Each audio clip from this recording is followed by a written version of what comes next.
நமது பெருமதிப்பிற்குரிய நமது ஆசான் வெள்ளூர் ஆஸ்ட்ரோபாலா ஐயா அவர்களுக்கும் மற்றும் நமது நிறுவனர் பாலா அவர்கள் ஐயா அவர்கள், நமது வேலூர் மாவட்டம் காட்பாடி வட்டம் ஒன்றந்தாங்கல் கிராமம் அருள்மிகு ஸ்ரீ அருள் தரும் பர்வதுரையின் தாயார் சமேத அருள்மிகு மகாலிங்கேஸ்வரர் ஆலயத்தில் இன்று காலை முதல் மிகவும் சிறப்பான முறையில் இலவச ஜோதிட முகாம் நடைபெற்றது. இதில் திரளானவர்கள் பொதுமக்கள் ஏறத்தாழ ஒரு 300 ஜாதகத்துக்கு மேல் பார்க்கப்பட்டது. அதில் அனைவருமே மிகவும் மன மகிழ்ச்சியோடு நம்ம பார்க்க போனால் வரவங்க மனசில் ஒரு சந்தேகத்தோடு வருவாங்க, போகும்போது மன நிறைவோடு போவாங்க. அப்படி ஆலயத்துக்கு வந்து சாமி கும்பிட்டு போகிறது வேற, இந்த ஆலயத்துக்கு வந்து ஜாதகம் பார்த்துட்டு மன நிறைவோடு போகிறது வேற. நம்ம நினச்சி வந்து திருமணம் நடக்குமா, வீடு கட்டுவோமா, சொத்து வாங்குவோமா, வண்டி இதெல்லாம் நம்மளுக்கு நடக்குமா அப்படின்னு கைகூடி வருமானு சொல்கிறது அனைவருடைய மனசில் சந்தேகம். அந்த சந்தேகம்லாம் நீங்கி மன நிறைவோடு சென்றவங்க தான் நிறைய அதிகமாக எல்லாருமே. அதுக்கெல்லாம் காரணம் யார் அப்படின்னா ஜோதிட பெருமக்கள், ஆசான்கள். நீங்கள் எல்லாருக்கும், உங்கள் அனைவருக்கும் மதிய வணக்கம்.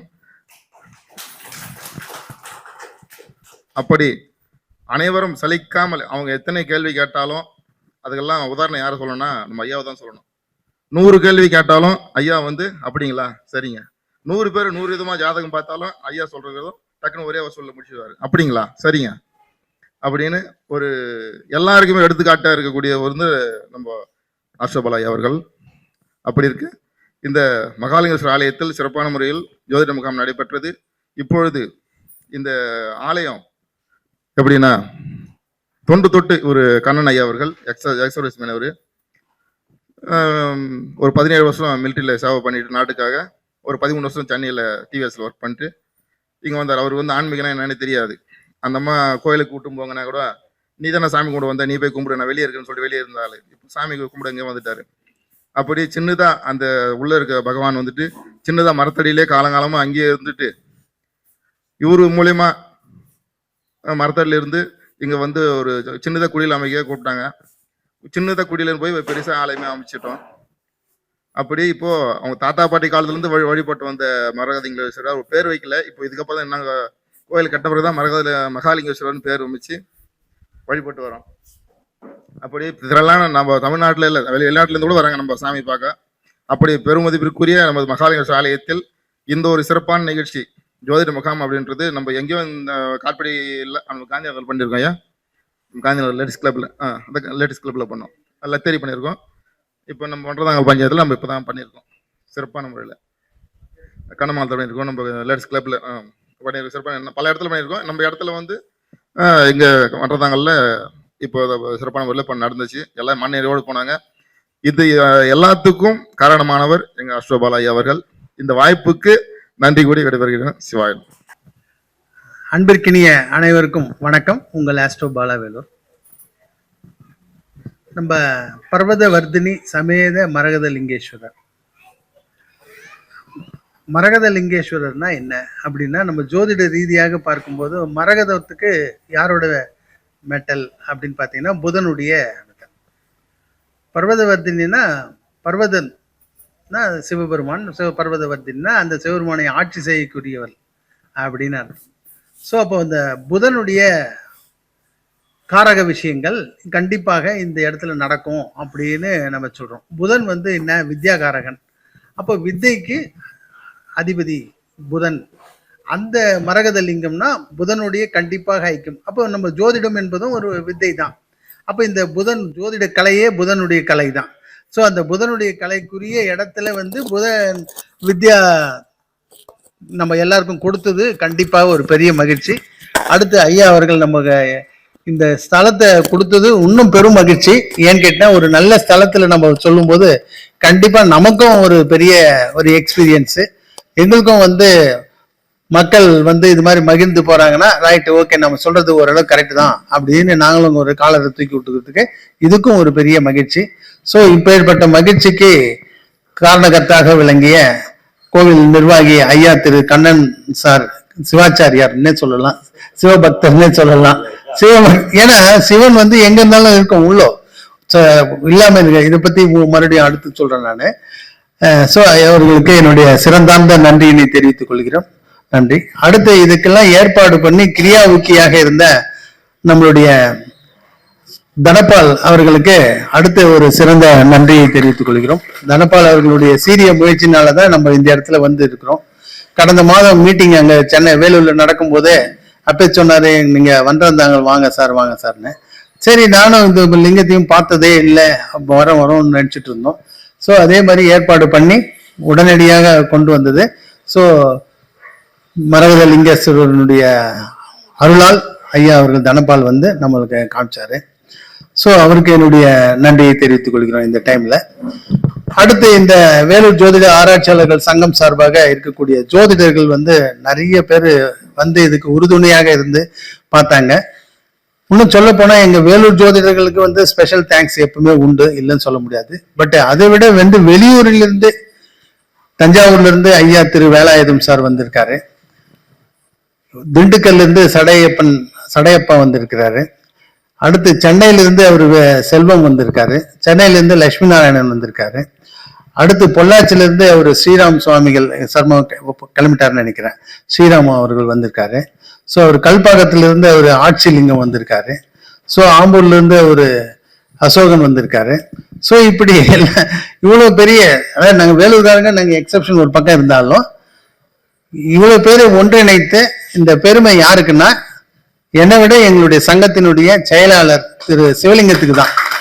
அப்ப சிவலிங்கத்தினுடைய ஒருங்கிணைப்பு வந்து இருந்ததுன்னு வச்சுங்க, கண்டிப்பா இந்த அளவு நாங்களும் ரீச் பண்ணியிருக்க முடியாது இந்த இடத்த. ஸோ சிவலிங்கம் அவர்கள் வந்து ஓரிரு வார்த்தை பேசிட்டு அப்புறமா நம்ம ஒவ்வொருத்தரும் அவங்களுடைய கருத்துக்களை, ஜோதிட கருத்துக்களை சொல்லலாம் அப்படின்னு நினைக்கிறேன். வேலூர் ஜோதிடர் சங்கம் ஆராய்ச்சியாளர் சார்பாக இலவச ஜோதிட முகாம் நடத்த வேண்டும் என்று ஒரு மாதத்துக்கு முன்புதான் முடிவு செய்தோம்.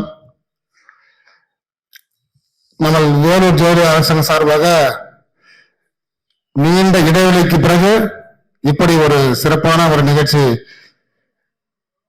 நடக்க வேண்டும் என்று அந்த சிவனுடைய ஒரு திரு அருள் இருக்கிறதா இவ்வளவு தூரம் வந்தோம்.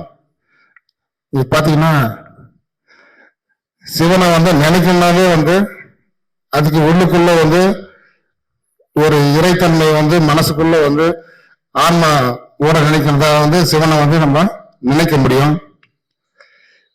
அதுவும் மன்னர்கள் வந்து ஏற்கனவே வந்து ஒரு 10 ஆண்டுகள் முன்பு வந்து இதே போன்ற ஒரு நிகழ்ச்சி நடத்திருக்கிறோம், நன்றாக ஞாபகம் இருக்கிறது. அப்போ சின்ன கோயில் வேற இடத்துல வந்து நடத்திருக்கிறோம். அதுக்கும் நமக்கு தனபால் வந்து ரொம்ப உறுதுணையா இருந்தாரு. இராணுவத்துல வந்து பணிபுரிஞ்சு சேவை செய்துவிட்டு ஒரு ஆன்மீக நிலைக்கு வரணும்னா அதுக்கெல்லாம் வந்து நமது சிவனுடைய அருள் இருந்தால் மட்டும்தான் வந்து ஒரு எல்லாருமே வந்து ஒரு கோயில் கட்ட முடியாது, எல்லாருமே வந்து ஜோதிடம் பார்க்க முடியாது. கற்றுக்கிட்டாலும் அதை தொடர்றதுக்கு சிவனுடைய அருளும் வேண்டும், தெய்வ அருளும் வேண்டும். அது போல இந்த ஒரு சிறப்பான ஒரு சிவன் ஆலயத்தை அமைத்து மரலிங்கம் மூலவராக வைத்து மகாலிங்கேஸ்வரர் பெயர் வைத்து திரு ஐயா சிவாச்சியார் என்று சொல்லலாம். சிவன் பக்தர் உள்ளவர் எல்லாமே சிவாச்சியார் தான். அந்த சிவன் உள்ள இறங்கி அவருக்கு கண்ணன் ஐயா அவர்களுக்கும் அவருடைய துணையார் திருமதி மகேஸ்வரி அம்மா அவர்களுக்கும் எங்கள் வேலூர் ஜோதிட ஆராய்ச்சி சங்கம் நன்றிகளையும் வணக்கங்களையும் தெரிவித்துக் கொள்கிறது. காத்தால வரும்போது வந்து எங்களுக்கு சிற்றுண்டி கொடுத்து வரவேற்றார், அதுக்கும் நன்றி. தனபால் பார்த்தா வந்து நமது வேலூர் ஜோதிட சங்கத்தின் மாணவர் என்று பெருமையாக கூறிக்கொள்ள விரும்புகிறேன். நமது சங்கத்தின் ஒரு மாணவர் இந்த ஒரு சிறப்பு வாய்ந்த ஒரு கோயிலுக்கு சில உதவிகள் செய்து அவருக்கு எல்லா விதமான இறைத்தொண்டு ஆன்மீக வழி நடத்தி செய்து நம்ம சங்கத்துக்கு ஒரு பெருமை என்று கூறலாம். இந்த நிகழ்ச்சி இவ்வளவு சிறப்பாக நடக்க ஐயா கூறியது போல் வெளியூரிலிருந்து நமது சங்கத்திற்கு அழைத்தவுடன் அழைப்பை ஏற்று வந்த நமது திண்டுக்கல்லில் வந்திருக்கும் சடையப்பன் ஐயா அவர்களுக்கும், தஞ்சாவூரிலிருந்து வந்திருக்கும் நமது வேலாயுதம் ஐயா அவர்களுக்கும், சென்னையிலிருந்து வந்திருக்கும் செல்வம் ஐயா அவர்களுக்கும், சென்னையில் வந்திருக்கும் லட்சுமி நாராயணன் மற்றும் ஆம்பூரில் வந்திருக்கும் திரு அசோகன் ஐயா அவர்களுக்கும், நமது ஜோதிட மகளிர் அணியில் இன்று மிகவும் திரளாக கலந்து கொண்டு ஆரம்பத்தில் பார்த்தா ஜோதிடம் பார்க்க வந்து நிறைய பேர் இருந்தாங்க. நாங்க பார்த்தா ஒருத்தர் 2 பேர் தான் இருந்தோம். சரி, ஒரு மணி நேரத்தில் முடிச்சுன்னு சொல்லி தான் பார்த்தேன். ஆனா அப்புறம் கொஞ்சம் பார்த்தீங்கன்னா கூட்டம் நிறைய இருந்தது. எல்லா வகையான ஜாதக பிரச்சனை உள்ளவர்கள், கல்யாண நிகழ்ச்சி எல்லாமே எவ்வளவு மன நிறைவா வந்தாங்களோ அவ்வளவு மன நினைவாக இந்த சிவாலயத்திலிருந்து சென்றது இது நமது மகாலிங்கேஸ்வரருக்கும் நமது வேலூர் ஜோதிடர் சங்கத்துக்கும் பெரும் பெருமையாகும். இந்த ஏற்பாட்டினை செய்து கொடுத்த நமது வேலூர் ஜோதிடர் சங்கத்தின் நமது ஆலோசகர், இப்பதான் பதவியே கொடுத்தோம், இருந்தாலும் நல்ல ஒரு ஆலோசகராக இருந்து எப்படி இருந்தாலும் நம்ம மாணவர் இது போன்ற ஒரு சிறப்பான ஒரு நிகழ்ச்சியை அமைத்து தந்து மதிய உணவளித்து எந்த ஒரு சலசலப்பும் இல்லாம அனைவருக்கும் ஒரு டோக்கன் கொடுத்து யாருமே சந்தோஷமா போனாங்க. ஜோதிடர் திரு சடையப்பா அவர்கள் நம்மிடையே உரையாற்றுவார். முதல்ல இந்த விழாவை ஏற்பாடு செய்த ஐயா பால் சார் அவர்களுக்கும் மற்றும் திரு கண்ணன் சார் ஐயா அவர்களுக்கும் தனபால் ஐயா அவர்களுக்கும், ஏன்னா ஒரு விழாவை சிறப்பாக நடத்துவது என்பது ஒரு பெரிய விஷயம். எப்படி ஒரு பெண் நிறைமான கற்பனையாக இருந்து பிரசவிக்கிறாளோ அது போன்றதுதான். ஏதோ ஒரு சஞ்சலவு வந்துடக்கூடாது, ஒருத்தர் குற்றம் சொல்லிடக்கூடாதுங்கிற ஒரு பயத்தோடய நம்ம அணுகுவோம். ஆனா இந்த கோயிலுடைய ஒரு பெரிய ஆகர்ஷண சக்தி பைரவர். பைரவர் எதையும் காக்கும் அதிகாரம் உண்டு அவருக்கு. நீங்க கோயிலை கூட்டிட்டு சாவியாக்க வச்சுட்டு போனாலும் அவர் பாத்துக்குவாரு. நம்ம அதை பெருசா மெனக்கடணுங்கிற அவசியம் இல்லை. அவ்வளவு ஒரு ஜீவசக்தியோட பைரவர் இருக்கிறாரு. நீங்க இந்த பைரவர் வழிபாடை எடுத்துக்கிட்டே இருங்க. ஞாயிற்றுக்கிழமை 4 to 6 ராகு காலத்துல நீங்க பைரவரை வணங்க வணங்க வணங்க அந்த ஊர் வளர்ச்சி பெறும். அதற்கடுத்து தேய்பிரை அஷ்டமி, ஏன்னா அஷ்டம லட்சுமிகளுக்கே அவர் செல்வத்தை தள்ளி கொடுக்குறாரு, நமக்கு தரமாட்டாரா என்ன? அப்ப அந்த பைரவரை நம்ம எந்த அளவுக்கு கொண்டாடுறோமோ அந்த அளவுக்கு நம்மளுடைய வாழ்க்கை வளம் மிக சிறப்பா இருக்கு. ஏன்னா அதனுடைய ஆகர்ஷண சக்தி இந்த இடத்துல ரொம்ப மிதமிஞ்சி இருக்குது. ஏன்னா நம்ம இங்க இருந்து தூரத்துல இருந்து பார்க்கும்போது அந்த பைரவர் நம்ம கூட பேசுறது மாதிரி இருக்கு. அந்த கண்கள்ல இருந்து அவர்கிட்ட இருக்கக்கூடிய அந்த தீட்சணியம் பார்த்தீங்க அப்படின்னா நம்மள எங்கேயோ ஒரு இடத்துல ஒரு குவிச்சு ஒரு ஒரு ஒரு சக்தியை மேலிருந்து நம்ம ஈர்க்கக்கூடிய ஒரு அமைப்பு நமக்கு அவர் தராரு. அப்ப அவரை நம்ம எந்த அளவுக்கு கொண்டாடுறோமோ, ஒரு சிறு குழந்தை மாதிரி, இப்ப ஒரு குழந்தைய நம்ம கொண்டாடணும் என்ன ஆகும், அந்த குழந்தை நம்மகிட்ட தான் ஓயாம வரும். ஒரு பிஸ்கட் தரணும் கூட அவசியம் இல்லை. அந்த குழந்தை ஏத்தது மாதிரி நம்ம நடந்துக்கிறோம், ரொம்ப பாசமா இருந்துக்கிறோம் அப்படின்னா அந்த குழந்தை நம்மளோட ரொம்ப அட்டாச்ல இருக்கும். அதே மாதிரிதான் காலபைரவர் என்பது நீங்க அந்த தேய்பிரை அஷ்டமி வழிபாடும் ஞாயிற்றுக்கிழமை 4 to 6 இந்த வழிபாடுகளை நம்ம எந்த அளவுக்கு கொண்டாடுறோமோ அப்படியே உலக புகழ அள்ளி அள்ளி வீசுவான். தனம், பொருளாதாரம், எந்த பிரச்சனையா இருந்தாலும் சரி நீங்க அவங்கிட்ட விட்டுருங்க. அவ்வளவுதான். பைரவா, உன்னை தவிர்த்து வேற யாரும் என்னை காப்பாத்துறதுக்கு ஆள் இல்லைன்னு சரணடைஞ்சிருங்க. அவரு கொடுக்கக்கூடிய சக்தியை நீங்க அப்புறம் பாருங்க. தொடர்ந்து வாங்க. எப்பயுமே நம்ம என்ன பண்றோம் அப்படின்னா, ஒரு தெய்வத்திட்ட போலவே நம்ம கிட்ட இருக்கக்கூடிய கஷ்டத்தை சொன்னது உடனே வந்துடுறோம். அப்ப அவர் கஷ்ட சுமையோட நம்ம சுமையை கொடுக்கறோமே ஒழிய அவர் நமக்கு நன்மையை செஞ்சு ஒரு சந்தோஷத்தை பகிர்ந்துக்கக்கூடிய ஒரு அமைப்பை நம்ம கொடுக்க மாட்டேங்கிறோம். அப்ப எப்ப சந்தோஷத்தை பகிர்ந்தக்கூடிய ஒரு அமைப்பு இருக்கும்?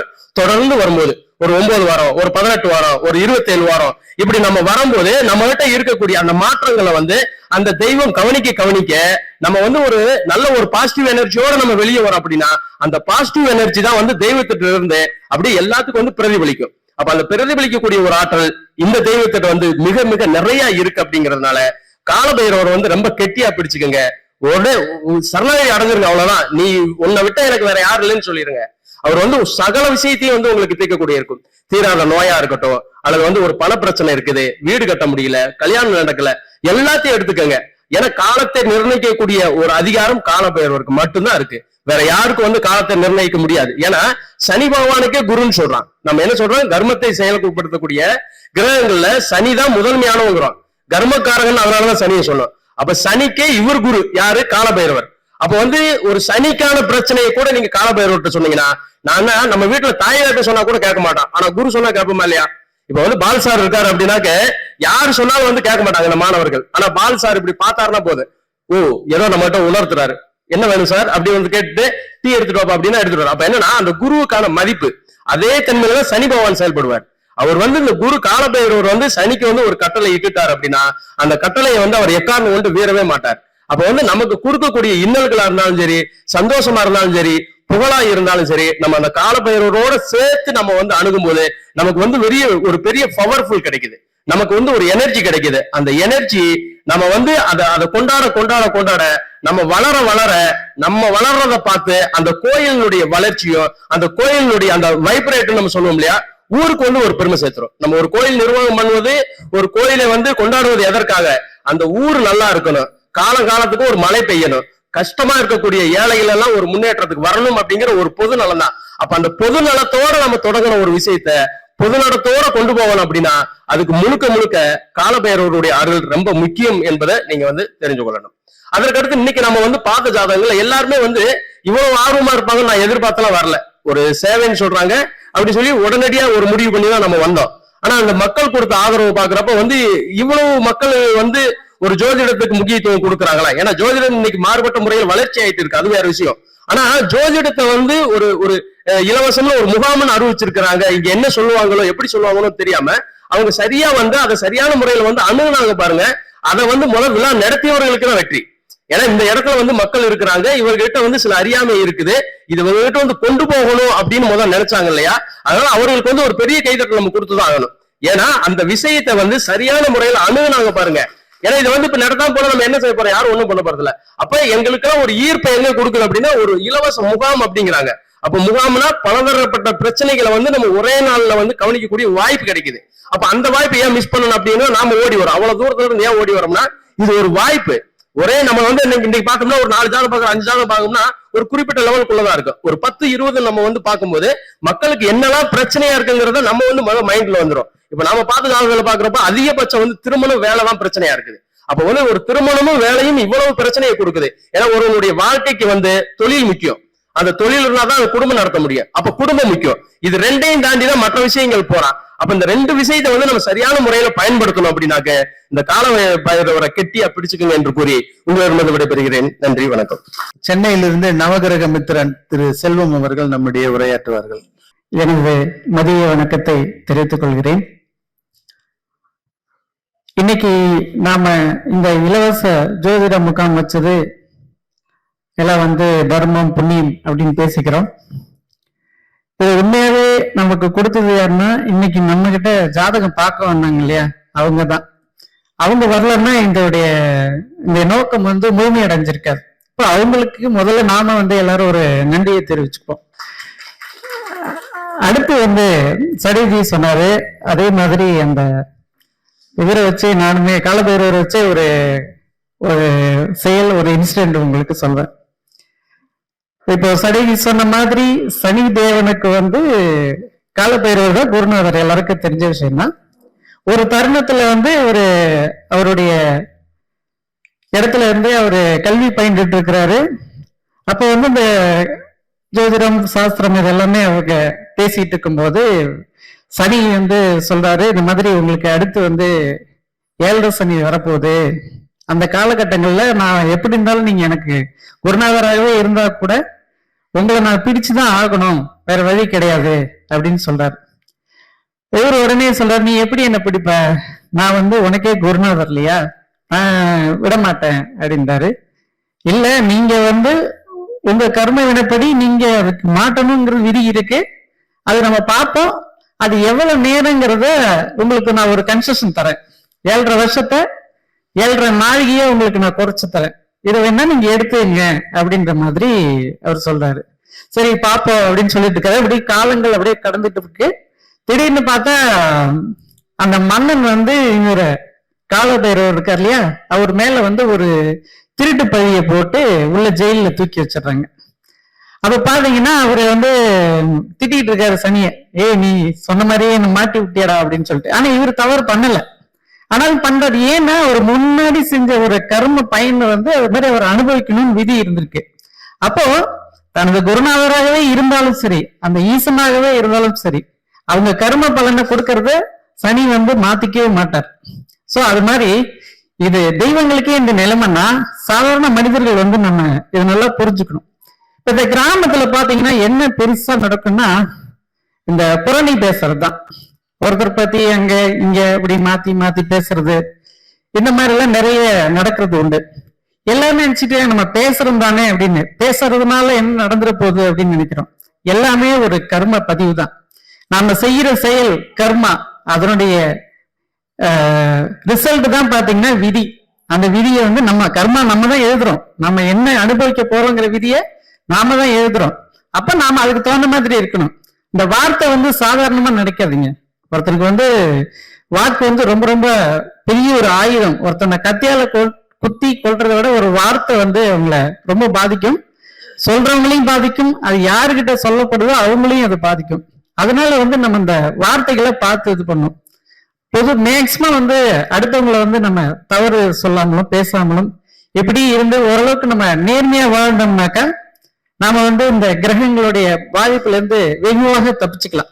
நீங்க தானம் தர்மம் செய்றீங்களோ இல்லையோ, மனதளவுல யாருக்கும் கெடுதல் செய்யாம இருந்தாலே உங்களுக்கு வந்து நல்ல ஒரு ஜென்மா வந்து நிறைவு செஞ்சுட்டு போகக்கூடிய ஒரு வாய்ப்பை வந்து இந்த இறைவன் கொடுப்பாங்க. அது போலவே பாத்தீங்கன்னாக்கா நம்மளால முடிஞ்ச அளவுக்கு பணம் பொருள் கொடுக்கலன்னா கூட உடலால முடிஞ்சதை செய்யுங்க. உங்க தெரு தான், எப்படி இருந்தாலும் ரத்த சொந்தமா தான் இருப்பாங்க. ஏதோ ஒரு வகையில பார்க்கும்போது ஏதோ ஒரு பெரிய மன கஷ்டத்துல அப்படி இப்படி பேசாம கொள்ளாமலாம் இருப்பீங்க. கொஞ்சம் பேசுங்க, விட்டு கொடுத்து போங்க. இப்படி எல்லாம் போனீங்கன்னா ஒரு வீடு மாறுச்சுன்னா ஒரு தெரு மாறும், ஒரு தெரு மாறுச்சுன்னா ஒரு கிராமம் மாறும், ஒரு கிராமம் மாறுச்சுன்னா அந்த ஊரே மாறும், அப்புறம் அந்த நாடே மாறும்பாங்க இல்லைங்களா. அந்த மாதிரி எல்லாரும் வந்து நல்ல ஒரு விட்டு கொடுப்பு மனப்பான்மையோட நல்ல சிந்தனையோட வாழ்ந்தோம்னாக்கா இன்னும் நல்ல நல்ல பலன்களை நம்ம அனுபவிக்கலாம். இது போல நிறைய ஜோதிட கருத்தங்கள்லாம் வச்சு கூட நாங்க பேசலாம் அப்படின்னு நினைச்சிட்டு இருக்கோம். எனக்கு வாய்ப்பளித்த உங்கள் அனைவருக்கும் எனக்கு நன்றியை தெரிவித்துக் கொள்கிறேன். வணக்கம். திரு வேலாயுதம் தஞ்சாவூர்ல இருந்து வந்திருக்கார். அவர் நம்மிடையே ஒரு 10 நிமிடங்கள் உரையாற்றுவார். எல்லோரும் எல்லா முகாமும் கேள்விப்பட்டிருப்போம். மருத்துவ முகாம், கால்நடை முகாம், மனுநீதி முகாம், எவ்வளவோ முகாம்கள் கேள்விப்பட்டிருப்போம்.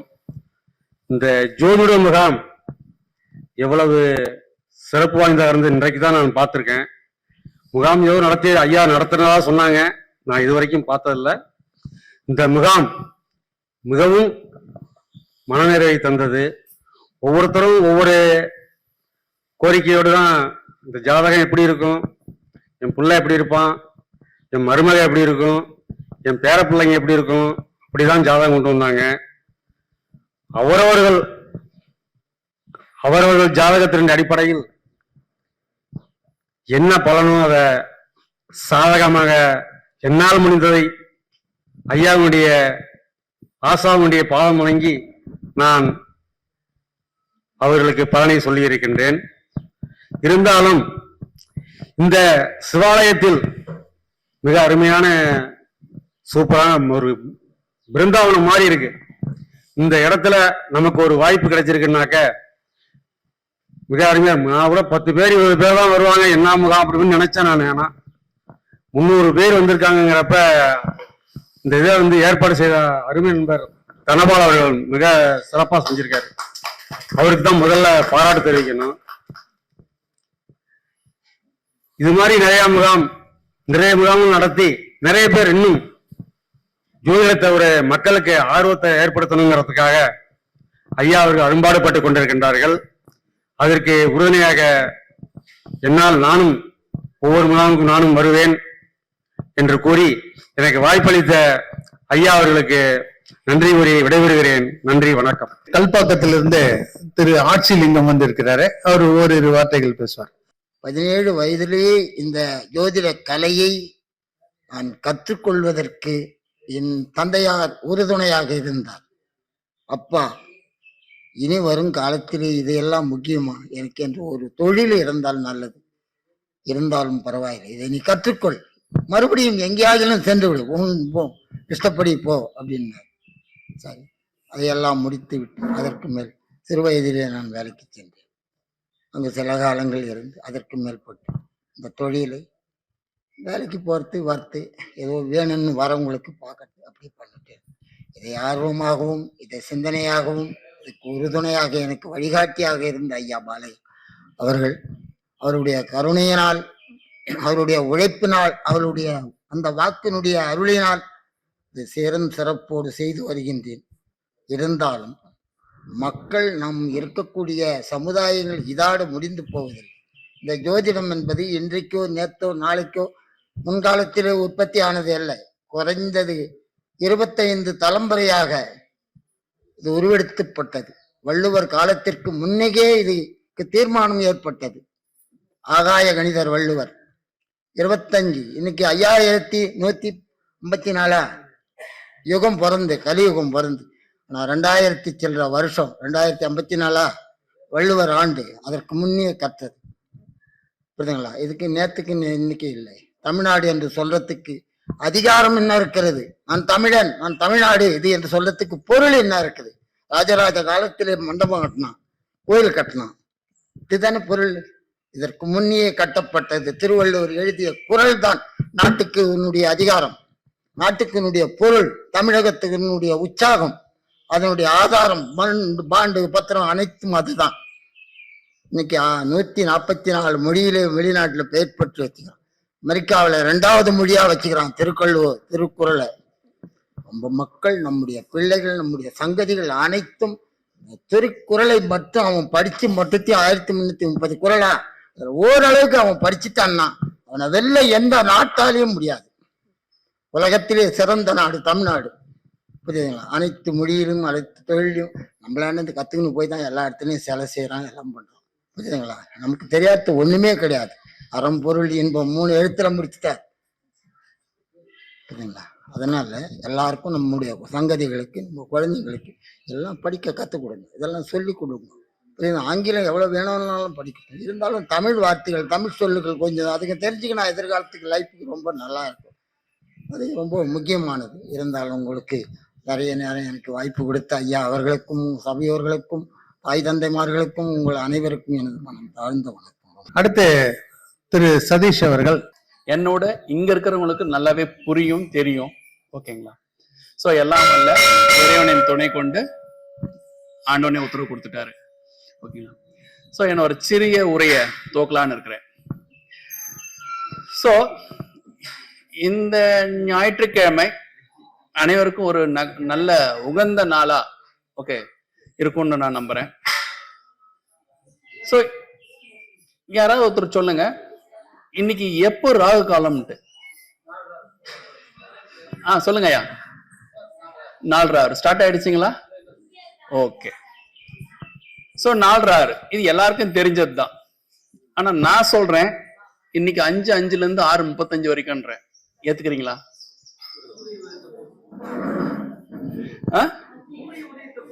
கரெக்ட் ஐயா.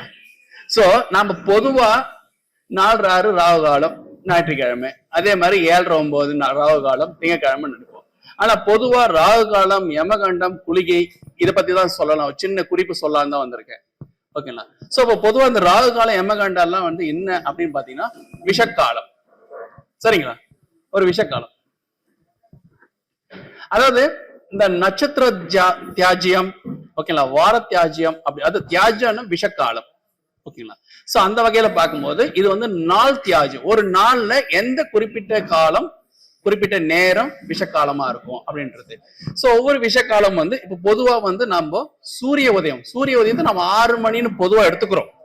ஆனா ஒவ்வொரு நாள் சூரிய உதயம் ஒரு நாள் 6:05 வரலாம், ஒரு நாள் 6:10 வரலாம், இல்ல 5:55 வரலாம். அது கால சூழ்நிலை ஏற்ப சம்மர் சீசன், அதாவது வெயில் காலம், மழைக்காலம், குளிர்காலத்தை பொறுத்து காலநிலைக்கு ஏற்ப சூரிய உதயத்தோட நேரங்கள் நமக்கு மாறுபட்டு இருக்கு. ஓகேங்களா? பட் இருந்தாலும் அவரோட வேலையை கரெக்டா பண்றாரு, எழுறாரு, அவருடைய வேலையெல்லாம் பாத்துறாரு, அதே போல போய் ரெஸ்ட் எடுக்கிறாரு. ஓகேங்களா? நாம தான் இப்போ ரொம்ப ஆன்லைன்லயே ரெஸ்டே எடுக்காம முடிச்சுட்டே இருக்கிறோம். ஓகே, சரிங்களா? சோ அப்படி இருக்கும்போது இந்த சூரிய உதயத்திலிருந்து சூரிய அஸ்தமனம் வரைக்கும் ஒவ்வொரு நாள் ஒவ்வொரு காலம் மாறுபடும். ஓகேங்களா? சோ அப்படி இருக்கும்போது உதாரணத்துக்கு வந்து 6 மணிக்கு சூரிய உதயம் ஆகுது, அதே போல ஒரு ஈவினிங் 6 மணிக்கு சூரியன் மறையுது அப்படின்னும் போது 6 to 6 12 மணி நேரம். இந்த 12 மணி நேரம் உதாரணத்துக்கு சொல்றேன். இந்த கால அளவை சூரிய உதயம் முதல் சூரிய அஸ்தமனம் வரை இருக்கக்கூடிய கால அளவை 8 பகுதியா பிரிக்கிறோம். அந்த 8 பகுதியா பிரிச்சு ஒவ்வொரு கிரகத்துக்கும், அது ஒவ்வொரு கிரகன்றது என்னது நமக்கு தெரியும். ஓகேங்களா? ராகு கேதை தவிர்த்து மீதி இருக்கக்கூடிய 7 கிரகங்கள். ஓகேங்களா? இந்த ராகு கேதுக்கள் வந்து நிழல் கிரகங்கள் இல்ல சர்ப்ப கிரகங்கள் சொல்லுவோம். ஓகேங்களா? சோ அப்படி இருக்கும் இந்த 7 கிரகத்தை கொடுத்துட்டு மீதி இருக்கக்கூடிய காலத்தை வந்து நம்ம இந்த ராகு கேதுக்கள் அதே மாதிரி குளிகளை நம்ம ஒதுக்குறோம் கால அளவு. அப்படி இருக்கும்போது மற்ற கிரகங்கள் எல்லாம் விட்டுருவோம். ஏன்னா நம்ம வந்து பயப்படுறதே வந்து இந்த ராகு காலத்துக்கு தான். ஓகேங்களா? சோ அப்படி இருக்கும்போது இந்த ராகு காலம் ஏன் அது முக்கியமா குறிப்பா இந்த திங்கட்கிழமையும் அதே போல ஞாயிற்றுக்கிழமையும் இருக்கக்கூடிய ராகு காலம் கொஞ்சம் மற்ற ராகு காலத்தை கம்பேர் பண்ணும்போது நாம கொஞ்சம் காஷனா இருக்கணும். ஏன் அப்படின்னு பார்க்கும்போது ராகு காலம் யமகண்டன்றது இந்த ராகு கேதுக்களுடைய கதைகள் நமக்கு தெரிஞ்சதுதான்.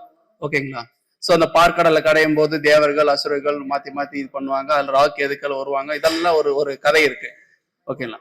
சோ அதுல இந்த சூரிய சந்திரன் தான் ராகு கேதுகளுக்கு எதிரி. அப்படி இருக்கும்போது இந்த ராகு காலம் யமகண்ட நேரத்துல பாத்தீங்கன்னா முக்கியமா ராகு காலத்துல இந்த சூரியனும் அதாவது சூரியனான ஞாயிற்றுக்கிழமை ராகு காலமும் அதே போல சந்திரனான திங்கட்கிழமை இருக்கக்கூடிய ராகு காலம் அந்த 7:30 டைம் வந்து ரொம்ப மற்றதை கம்பேர் பண்ணும்போது அதுக்கு வந்து ஒரு 90% 100% முக்கியத்துவம் கொடுக்குறோம் அப்படின்னும் போது இதுக்கு 110% முக்கியத்துவம் கொடுக்கணும். வந்து காஷியஸ், அது நாம அலர்ட் பண்ணிக்கிறோம், வேற ஒண்ணும் கிடையாது. சரி, இந்த ராகு காலம் முக்கியமா எதுக்காக, அந்த டைம்ல என்ன பண்ணலாம் என்ன பண்ணக்கூடாது, முக்கியமா என்ன பண்ணக்கூடாதுன்னு தெரிஞ்சாவே மீதி எல்லாம் பண்ணிக்கலாம். சரிங்களா? சோ அப்படி இருக்கும்போது முக்கியமா வந்து நம்ம ஒரு சுப நிகழ்ச்சி பண்ணணும். ஓகேங்களா? இதுக்கு ரொம்ப முக்கியம் ராகு காலத்தை நம்ம பார்க்கணும். சரிங்களா? அதே போல ஏதாவது ஒரு செயலை புதுசா தொடங்கணும் அப்படின்னு ரெகுலரா இப்போ ஆபீஸ்க்கு போறோம், டெய்லி போறோம், ஞாயிற்றுக்கிழமை கரெக்டா 7:30 மணிக்கு ட்ரெயின் இருக்குதுன்னா 7:30 மணிக்கு பிடிச்சதான் ஆகணும், வேற வழி கிடையாது. பட் ஒரு புதிய தொழில், அதாவது ஒரு புதிய வேலை, புதிய சுப நிகழ்ச்சி ஆரம்பிக்கிறோம்னா கட்டாயம் நம்ம ராகு காலத்தை நாம மைண்ட்ல வச்சுக்கிட்டு அந்த டைம்ல பண்ணலாமா வேணாவா அப்படின்னோம். சரி சார், எனக்கு வேற வழியே கிடையாது, இந்த நிகழ்ச்சி நாம இந்த டைம்ல இந்த ராகு கால டைம்ல தான், ஃபார் எக்ஸாம்பிள் வண்டி வருது நம்ம போயே ஆகணும், ட்ரெயின் நம்ம நிறுத்த முடியாது அப்படின்னா நாம என்ன பண்ணலாம், அந்த டைம்ல இது இந்த மாதிரி கோயில் ஸ்தானத்துக்கு வந்துட்டு ராகு காலத்துல வீட்டுல கிளம்பினாலும் இந்த மாதிரி கோயில் நேரத்துக்கு கோயிலுக்குள்ள வந்து இங்க கடவுள் மேல பாரத்தை போட்டுட்டு இங்க இருந்து கிளம்பி போங்க, அது ஒண்ணும் பிரச்சனை கிடையாது. பட் வீட்டுல இருந்து கிளம்பினாதானே கஷ்டம், நமக்கு மனசு ஊத்திக்கிட்டே இருக்கும். அப்படி இருக்கும்போது இந்த டைம்ல நாம கோயிலுக்கு வந்து சாமி தரிசனம் பண்ணிட்டு போலாம். சரிங்களா? சோ இந்த ராகு காலத்தோட முக்கியமானது. அதே போல யமகண்டம். அப்ப இந்த ராகு காலம்ன்றது வந்து பொதுவா எல்லாரும் வந்து ராகுவோட நேரம், யமகண்டத்தை வந்து கேதுவோட நேரம், அப்படி எல்லாம் கிடையாது. ராகு காலம்ன்றது வந்து ராகு கேது ரெண்டு சர்ப்பகிரகங்களோட இதுதான். அப்ப யமகண்டன்றது என்னதுன்னு பாத்தீங்கன்னா யமனோட காலம். ஓகேங்களா? சோ அப்ப யமனோட காலம்னும் போது என்னது, யமன் நிறைய இது இருக்கு, கரெக்டா? சோ அதுல முக்கியமா வந்து நிறைய யமன்னா யாரு அப்படின்ற ஒரு கதை புராணம் எல்லாம் இருக்குது. ஓகே, குறிப்பா வந்து குரு பகவானோட உபகோல் அப்படின்னு சொல்றோம். சரிங்களா? சோ அப்போ அதனால இப்ப நீங்க யமகண்டத்தை எத்தனை மணிக்கு ஆரம்பிக்குது, இப்ப காலையில வியாழக்கிழமை எடுத்து பாத்தீங்க, இப்ப ராகு காலத்துக்கு உங்களுக்கு ஒரு ஃபார்முலா தெரியும், திங்கக்கிழமை 6, 7:30. ஓகேங்களா? அடுத்து சனிக்கிழமை 7:30, அது 9, 10 அப்படின்ற ஒரு தொடர்ச்சி உங்களுக்கு தெரியும். அதே போல யமகண்டம் எப்ப ஸ்டார்ட் ஆகுதுன்னு பாத்தீங்கன்னா வியாழக்கிழமைல இருந்து ஸ்டார்ட் ஆகும். கரெக்டுங்களா? 6, 7:30 காலையில 6, 7:30 வியாழக்கிழமை ஸ்டார்ட் ஆயிடுச்சு யமகண்டம். அதுக்கு அடுத்த டைம் என்னன்னு வரும் பாத்தீங்கன்னா வியாழனுக்கு முன்னாடி என்ன கிரகம் இருக்கு, அது என்ன கிழமை இருக்கு, புதன் இருக்கு. அப்போ வியாழன், புதன், செவ்வாய், திங்கள், ஞாயிறு, சனி, வெள்ளி அப்படி முடியும். அதுதான் 6, 7:30, 7:30, 9, 9, 10. ஓகே, இதெல்லாம் ஞாபகம் வச்சுக்கணும் அவசியம் கிடையாது, முடிஞ்சா ஞாபகம் வச்சுங்க, இல்லையே கேலண்டர் பார்த்துங்க. ஓகே, எல்லாத்தையும் மெமரியில போட்டுட்டு கஷ்டப்பட வேண்டாம். ஓகேங்களா? போறோம், கேலண்டர் இருக்குது பார்த்துட்டு போகலாம். பட் ஞாபகம் வச்சுக்கிறதுக்கு வியாழக்கிழமையில இருந்து ஞாபகம் வச்சுங்க. ஏன் வியாழக்கிழமையில இருந்து ஸ்டார்ட் ஆகுதுன்னு பார்த்தங்க, ஒரு குறிப்பு தான். ஏன்னா வியாழனோட, அதாவது குருவோட உபகோல் தான் யமன். ஓகேங்களா? அதனாலதான் அந்த யமகண்டம் வந்து வியாழன்ல இருந்து ஸ்டார்ட் ஆகுது. அதே போல ராகு காலம் மாதிரியாதான் யமகண்டமும் வந்து ஒரு விஷக்காலம். ஓகே, நாள் தியாஜ்யம். சரிங்களா? சோ அப்படி இருக்கும்போது இந்த யமகண்டத்துல என்ன பண்ணக்கூடாது அப்படின்றது எல்லாருக்கும் தெரிஞ்சதுதான். பிரயாணத்தை தவிர்க்கிறது நல்லது. ஓகேங்களா? இப்ப எப்படி நம்ம ராகு காலத்துல ஒரு சுப நிகழ்ச்சி வந்து தடைப்பட வாய்ப்பு இருக்கு, டிஸ்டர்ப் ஆக வாய்ப்பு இருக்குதோ, அதே போலதான் இதுல வந்து ஒரு சுப பயணம். இப்ப ரெகுலர் ஆபீஸ் போறது அந்த பயணம் கிடையாது, சுப பயணம். ஒரு யாத்திரை போறோம், ஓகேங்களா? சோ இதுல வந்து குடும்பத்துல இருந்து ஒரு கல்யாண ஆனவங்களை வீட்டுக்கு அனுப்புறோம், ஊருக்கு அனுப்புறோம், ஃபர்ஸ்ட் டைம் செகண்ட் டைம், அந்த மாதிரி எல்லாம் இருக்கும்போது அந்த பிரயாணத்தை வந்து டிஸ்டர்ப் ஆகும். ஓகே, மேபி அந்த பிரயாணம் போய் முடிவு பெறாம போகலாம், இல்லையா போற வண்டியில பஞ்சர் ஆகலாம், சரிங்களா? சோ அப்ப அந்த பிரயாணம் வந்து தடைப்படும். அப்ப அதை அவாய்ட் பண்றது, அதை அவாய்ட் பண்றதுக்காக ஓகே அந்த யமகண்ட நேரத்தையும் நாம தவிர்க்கிறது நல்லது. அடுத்தபடியாக குளிகை காலம். இதெல்லாம் உங்களுக்கு தெரிஞ்சதா, தெரியாத ஒண்ணு ஒண்ணு புதுசா சொல்ல போறதில்ல, ஒரு முறை ஜஸ்ட் ஞாபகப்படுத்துறேன், வேற ஒண்ணும் இல்லை. அப்ப குளிகை காலத்துல வந்து பொதுவா அசுப நிகழ்ச்சியை பண்ண மாட்டாங்கன்னு எல்லாருக்கும் தெரியும். பெரியவங்க எல்லாருமே இருக்கீங்க, எல்லாம் வாழ்க்கையில பார்த்துருப்பீங்க நிறைய. ஓகேங்களா? சோ அப்படி இருக்கும்போது அப்போ சுப நிகழ்ச்சி, அது சுப நிகழ்ச்சின்னு என்ன, வளருதல். குளிகைன்றது வந்து வளரக்கூடிய விஷயங்கள். அப்ப வளரக்கூடிய விஷயம்ன்றது என்னது? ஒரு தொழில் தொடங்குறோம், கட்டாயம் அந்த தொழில் மேலும் மேலும் வளரும். ஓகேங்களா? சோ ஒரு படிப்பு, ஒரு வித்யாரமும் ஸ்டார்ட் பண்றோம், மேலும் மேலும் நம்ம படிச்சுட்டே இருக்கலாம். சார் அப்ப அரியர் வச்சு பாஸ் பண்ணுவோமா, படிச்சுட்டே இருப்போமா அப்படின்னு மாணவர்கள் சந்தேகப்பட வேண்டாம். அரியர் எல்லாம் கிடையாது, மேலும் மேலும் படிச்சுட்டு இருப்போம். ஓகே, சோ அப்ப அந்த மாதிரி அந்த வளரக்கூடிய ஒரு நல்ல நிகழ்வுகள் நடந்து கொண்டே இருக்கும். சரிங்களா? அதே மாதிரி குளிகள் என்ன பண்ணக்கூடாதுன்னு சொல்லுவாங்க. ஓகேங்களா? சோ அந்த இறுதி யாத்திரை இதெல்லாம் கொண்டு போகக்கூடாதுன்னு சொல்லுவாங்க, ஏன்னா அது திரும்பியும் கண்டினியூ ஆகுமோ அப்படின்றதுக்காக. சரிங்களா? சோ அப்ப கல்யாணம் பண்ணலாமா, ஹாப்பியா இருக்கும் இல்லையா, திரும்ப திரும்ப கல்யாணம் பண்ணலாமே, என்னங்க சார் சந்தோஷமா பண்ணலாம். அது அவங்க வீட்டுல சுப நிகழ்ச்சிகள் நடந்து கொண்டே இருக்கும். அதாவது இப்ப நமக்கு தான் கல்யாணம் திரும்ப திரும்ப நடக்கும்னா, அப்ப அது வந்து கல்யாணம் நடக்குதுன்றது வந்து ஒரு சுப நிகழ்ச்சியா இருந்தாலும் வேற வேற கல்யாணம் நடக்குது ஒருத்தருக்கே ஆகும்போது அது ஆக்சுவலா அது அசுபம். கரெக்டுங்களா? பட் அந்த குடும்பத்துல சுப நிகழ்ச்சிகள் நடந்து கொண்டே இருக்கும். கல்யாணத்துக்கு சுப நிகழ்ச்சியும் போது அவங்க வீட்டுல அடுத்த சுப நிகழ்ச்சி நடந்து கொண்டே இருக்கும். அதனால வந்து அந்த மாதிரி குளிகை காலத்துல பண்ணலாம். சரிங்களா? அப்ப குளிகன் யாரு? ஒரு சிலர் மாந்தின்னு சொல்லுவாங்க. சோ அது ஜோதிடத்திலேயே வேறு கருத்துக்கள் இருக்கிறது. குளிகனும் மாந்தியும் ஒருத்தரா வேற வேறையான்ட்டு, அதெல்லாம் அப்படியே தனியா அது ஒரு டிபேட் வச்சுக்கலாம். ஆமா, அது போயிட்டே இருக்கும். ஓகேங்களா? பட் குளிகன்றது வந்து பொதுவா நாம வந்து சனீஸ்வரனுக்கும், ஓகேங்களா, அதே போல ஜேஷ்டா தேவி. ஓகே, ஜேஷ்டா தேவி யாரு? அந்த கேட்டை நட்சத்திரம் ஜேஷ்டன்னு சொல்றீங்களா? சோ அவங்க அந்த தேவி. சோ இவங்களுக்கு பிறந்த குழந்தை, மகன், ஓகேங்களா, மைந்தன் தான் வந்து குளிகன் ஒரு இதிகாச புராணத்துல எல்லாம் இருக்கு. சரிங்களா? சோ அப்போ பொதுவா இந்த ராகு காலம், யமகண்டம், ஓகேங்களா, அதே மாதிரி குளிகை, இது எல்லாருக்கும் தெரிஞ்சதுதான். சோ அப்போ பொதுவா நம்ம வந்து சூரியன் 6 மணிக்கு உதயமாவது ஜென்ரலா காலையில. ஓகேங்களா? அதனால நம்ம அந்த 7:09 திங்கட்கிழமை அப்படின்னு வச்சுக்கிறோம். பட் ஆக்சுவலா ஜோதிடத்துல நம்ம பார்க்க போறது என்னன்னு பாத்தீங்கன்னா, எக்ஸாக்டா ஜோதிடத்துல இன்னும் டீப்பா உள்ள நுழைஞ்சு நாம ஆராய்ஞ்சு அலசி பார்க்கும்போது சூரிய உதயம் எப்ப ஆரம்பிக்குதோ, ஓகே, 6 மணின்றதுக்கு பொதுவா காமனா வச்சுக்கிட்டு 7:09 5 நிமிஷம் முன்னியோ பின்னியோ இல்ல 10 நிமிஷம் முன்னியோ பின்னியோனா அதுக்கு தகுந்த மாதிரி எங்க டைம் மாத்திக்கிட்டே இருக்கணும். சரிங்களா?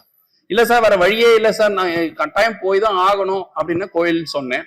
ஓகே, இல்ல அதுவும் இல்ல, எங்க ஏரியால கோயில் இல்ல அப்படின்னு வேற என்ன பண்ணலாம், இந்த அமிர்த கடிகைன்னு ஒரு பாயிண்ட் இருக்கு.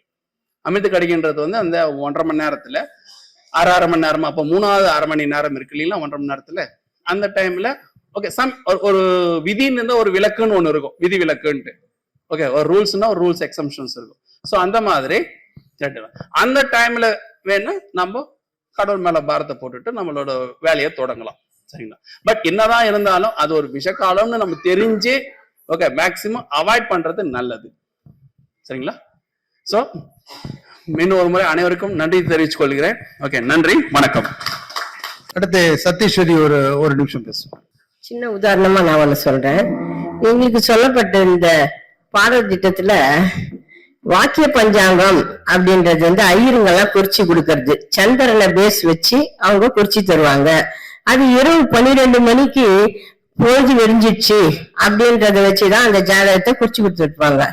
ஆனா நம்ம தென்னிந்தியன்றதுனால சூரிய உதயத்தை வச்சுதான் நம்ம வந்து பொழுது வெஞ்சது, அதுக்கு மேல வரக்கூடிய உதயம் தான் நம்மளுக்கு மறுநாள் அப்படின்னு நம்ம கணக்கிட்டு நம்ம ஜாதக குறிப்பு எடுத்திருக்கிறோம். இன்னைக்கு எனக்கு பார்க்க வந்திருந்த ஒருத்தர் வந்து விசாக நட்சத்திரம். அவங்க இரவு 11:35 குழந்தை பிறந்திருக்குது. ஆனா அவங்க வந்து விசாக நட்சத்திரத்தை வந்து குறிச்சு வச்சிருக்கிறாங்க. ஆனா நமக்கு வர்றது வந்து அவங்க வந்து அனுஷ நட்சத்திரம் குறிச்சு வச்சிருக்கிறாங்க. ஆனா நமக்கு வரக்கூடியது வந்து விசாக நட்சத்திரம் தான் வருது. அவங்க என்ன சொன்னாங்க, என்னம்மா எங்க போனாலும் ஜாதகம் திரும்பி திரும்பி வந்துடுது, எங்க பொண்ணுக்கு செட் ஆக மாட்டேங்குது அப்படின்னு சொன்னாங்க. உங்க பொண்ணுக்கு அனுஷ நட்சத்திரம்னு அவன் மனசுல பதிஞ்சிருக்கோம், அவ என்னன்னா கல்யாணத்தை பத்தி பேசுறாளா அப்படின்னு கேட்டேன். ஆமா, நான் மானு எனக்கு ஏன் கல்யாணமே ஆக மாட்டேங்குது அப்படின்னு என் பொண்ணு வருத்தப்படுறா அப்படின்னு சொன்னாங்க. இல்லம்மா, அவ விசாக நட்சத்திரம் 4ஆம் பாதத்துல வராங்க.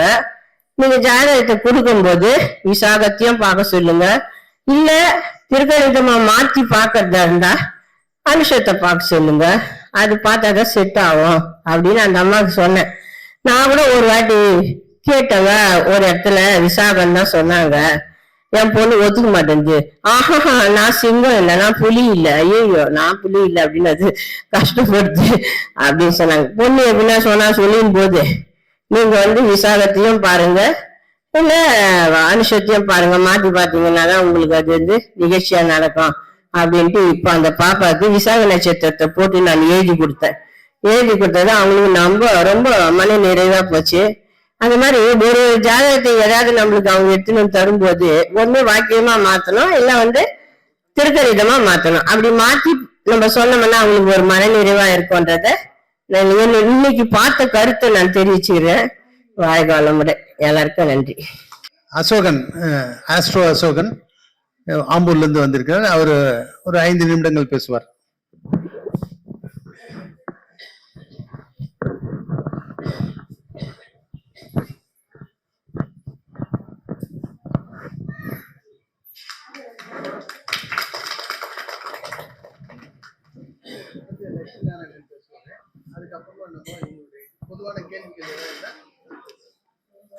முதல்ல இந்த மகாலிங்கேஸ்வரர் ஆலய நிர்வாகிகள் அனைவருக்கும் ரொம்ப ரொம்ப நன்றி.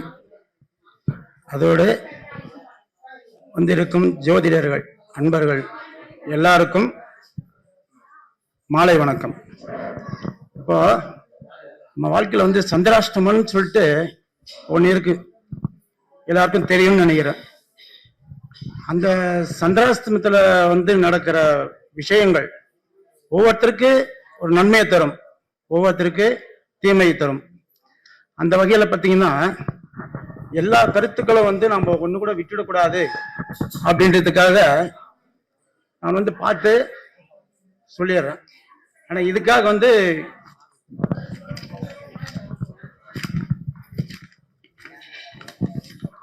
அதாவது நம்ம சந்திராஷ்டமம் பற்றின ஜோதிட விளக்கங்கள்ல சந்திரன் என்பவன் மனோகாரகன். சந்திரன் அவரவரது ராசியில் அஷ்டமஸ்தானத்தில், அதாவது சந்திரன் பிளஸ் அஷ்டமம், அஷ்டமம்னா 8வது இடம், சந்திரன் அஷ்டமம், சந்திராஷ்டமம். அஷ்டமஸ்தானத்துல அதாவது 8வது ராசியில சஞ்சரிக்கும் போது உண்டாகும் தோஷம் இந்த சந்திராஷ்டம தோஷம். அவர் ஒரு ராசியில் 2.25 நாட்கள் அமர்ந்திருந்து நல்லது கெட்டது பற்றின விஷயங்கள் செயல்பட வைப்பது. சந்திரன் என்பவர் நமது தேகம், அதாவது உடல். அடுத்தது வந்து பாத்தீங்கன்னா எண்ணம், மிக முக்கியமாக மனம். இந்த மனசுல நம்ம என்ன நினைக்கிறோமோ அதுதான் எண்ணத்தின் வடிவாக செயல்படும். அதுல வந்து அந்த மனம்தான் தலைவர், அதாவது ஹெச்ஓடினாக்கா மனசு என்ன சொன்னதோ, மனிதன் உடல்ல வந்து மனசுதான் தலைவன், அது என்ன சொல்லுதோ அதன்படிதான் வந்து எல்லாருமே நடப்பாங்க. அந்த வகையில அந்த சிந்தனையையும் குறிக்கும். சந்திரன் முழு மறைவு ஸ்தானமான அஷ்டமத்தில், அதாவது 8வது ராசியில் சஞ்சரிக்கும் போது மனமும் செயலும் ஒரே அலைவரிசையில் செல்லாமல் மாறுபட்ட அலைவரிசையில் தாறுமாறாக பயணிக்கும். அப்போது எடுக்கப்படும் முடிவுகள் வந்து நம்ம பெரும்பாலும் தவறாக தான் இருக்கும். சந்திராஷ்டம நாட்களில் மனமும் உடலும் ஒருவித பதட்டத்தில் இருப்பதை நாம் உணரலாம். இந்த காரணத்தினால செய்கின்ற செயல்கள், எடுக்கப்படும் முடிவுகள் அனைத்தும் தவறாகவே இருக்கும். அலுவலகத்தில் சக ஊழியரோடு வீண் பிரச்சனை, மற்றவர்களை பற்றி தவறா விமர்சனங்கள் உங்கள் மீதே திருப்பப்படுவது, அக்கம் பக்கத்து வீட்டுக்காரரோடு தகராறு என்றெல்லாம் சந்திக்க நேரிடும். இந்த நாட்களில் பயணங்கள் போகக்கூடாது. இப்போ நம்ம சதீஷ் வந்து சொன்னார், அதாவது ராகு காலத்திலும் சரி யமகண்டத்திலும் சரி நம்ம பயணிக்க கூடாதுன்றது அது ஒரு காலகட்டம். இந்த சந்திராஷ்டம காலத்துல இந்த பயணங்கள் போவதும் ஒரு சிலருக்கு நன்மையை தரும், ஒரு சிலருக்கு இது மாதிரி தீமையும் தரும். அதனால மீறி போனால் தடங்களும் தான் உண்டாகும். இந்த மாதிரி எல்லாம் நடக்கிற தருணங்கள் கவனித்து பாருங்கள். அன்றைக்கு சந்திராஷ்டமமாக இருக்கும். இந்த சந்திராஷ்டமமானது மனக்குழப்பம், அர்த்தமற்ற பயம், படபடப்பு அடைவது, கவனக்குறைவு உண்டாவது என பலவிதமான பாதிப்புகளை உண்டாக்கும்.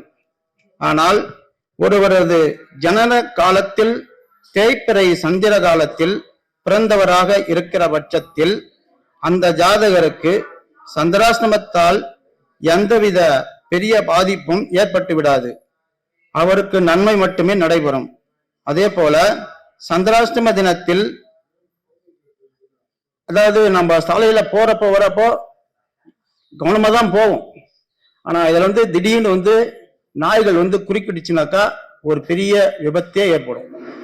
அதனால அந்த சந்திராஷ்டம தினத்துல நாய்கள் இடத்திலும் கவனமாக இருக்கணும். அதிலும் குறிப்பாக ஜனன ஜாதகத்தில் சந்திரன், சனி இவைகளின் ஜாதகர்கள் சந்திராஷ்டம நாளில் சித்தன் போக்கு சிவன் போக்கு என்றபடி எதையும் முன்பின் யோசிக்காமல் முடிவு செல்வார்கள். அதே நேரத்தில் சந்திராசிரமத்தில் ஒருவருக்கு நிச்சயமாக எப்படியோ எந்த ரூபத்திலேயோ பணவரவு கண்டிப்பாக இருக்கும். இதனை எல்லாம் சந்திராஷ்டம தினத்தில் உணர்ந்தவர்கள் மட்டுமே புரிந்து கொள்ள முடியும். அதனால் வீணாக எனக்கு இன்று சந்திராஷ்டமம், அதனால் எவரிடமும் எந்த செயல்பாடும் வைத்துக் கொள்ள போவதில்லை என்று நினைத்துக்கொண்டு எந்த ஒரு பணியையும் செய்யாமல் இருப்பதை தவிர்க்க வேண்டும். இந்த சந்திராஷ்டம நாட்களில் பாதிப்புகள் ஏற்படாத வண்ணம் இருக்க இதற்கு சில பரிகாரங்கள் உள்ளது என நம் சாஸ்திரத்தில் கூறியுள்ளது. அதில் அந்த சந்திராஷ்டம நாட்களில் ஒன்று, விநாயகருக்கு அருகம்புல் வைத்து வழிபட்டு அந்த நாளை தொடங்குங்கள், அந்த நேரத்தை தொடங்குங்கள், பாதிப்பு குறையும். அதே போல அவருக்கு சிதறு தேங்காய் உடைத்து வழிபடுங்கள், அதற்கு மேல நல்லதே நடக்கும். அடுத்தது, தேங்காய் எண்ணெயில் குளியல் போடுவதும் அரிசி மாவை உடல் முழுவதும் தேய்த்து குளிப்பதும் சந்திராஷ்டம பாதிப்பு இல்லாமல் ஆகிவிடும். மூன்றாவது, வீட்டில் வெள்ளருக்கு விநாயகரை வைத்து வழிபடுவதும் எறும்பு புற்றுக்கு பொரி, வெல்லம் போன்ற உணவுப் பொருட்களை தூவி விடுவதும் அதிக நன்மைகளை தரும். நான்காவது, சந்திர அம்சமான அம்பிகையையும் பிறை சூடனான சிவபெருமானையும் வழிபடுவதும் அபிஷேகத்திற்கு பால், பன்னீர், தயிர், இளநீர் வழங்குவதும் சந்திராஷ்டம தோஷத்தை நீக்கும். அடுத்தது, சௌந்தர்ய லகரி படிப்பதும் அல்லது கேட்பதும் நன்மையை உண்டாகும். விநாயகர் அகவல் படிப்பதும் நன்மையை தரும் என்பதும். இந்த பரிகாரங்களில் ஏதேனும் ஒன்றை தேர்ந்தெடுத்து பரிகாரம் செய்துவிட்டு உங்களது எந்த பணியையும் செய்யலாம். பயணங்கள் செல்லலாம், புதிய ஒப்பந்தங்கள் போடலாம். எந்த பாதிப்பையும் தராது என்பது ஜோதிடத்தின் உண்மை. இந்த பரிகாரங்களை செய்து சந்திராஷ்டமத்தை எதிர்கொள்ளுங்கள், அதன் அற்புதத்தை உணர்வீர்கள். இந்த பரிகாரங்களை மற்றவர்களுக்கும் பரிந்துரையுங்கள். அடுத்தவருக்கு உதவுவதே ஒரு சிறந்த பரிகாரம் தான். நல்லதே நடக்கும். மிக்க நன்றி. ஜோதிட சிகரம் திரு லட்சுமி நாராயணன் சென்னையிலிருந்து வந்திருக்கார். எனது குருநாதன் பாதம் தொடர்ந்து 1-2 வார்த்தைகள் உங்களிடம் பரிமாற ஆசைப்படுகின்றேன். இங்கே நாம் இந்த முகாம் பார்த்ததில் எனக்கு மிக்க மகிழ்ச்சி. இந்த முகாம் நம் ஆரம்பத்தில் நிறைய இடத்துல பார்த்துட்டு இருந்தோம். இப்போ கொஞ்சமா விட்டுருந்தோம். பட் திரும்பவும் பார்த்ததெல்லாம் ஒரு புதிய தொடக்கமா இருந்துச்சு. இந்த முகாம்ல இருந்து வந்தவங்க எல்லாம் சந்தோஷமா இருந்தாங்க.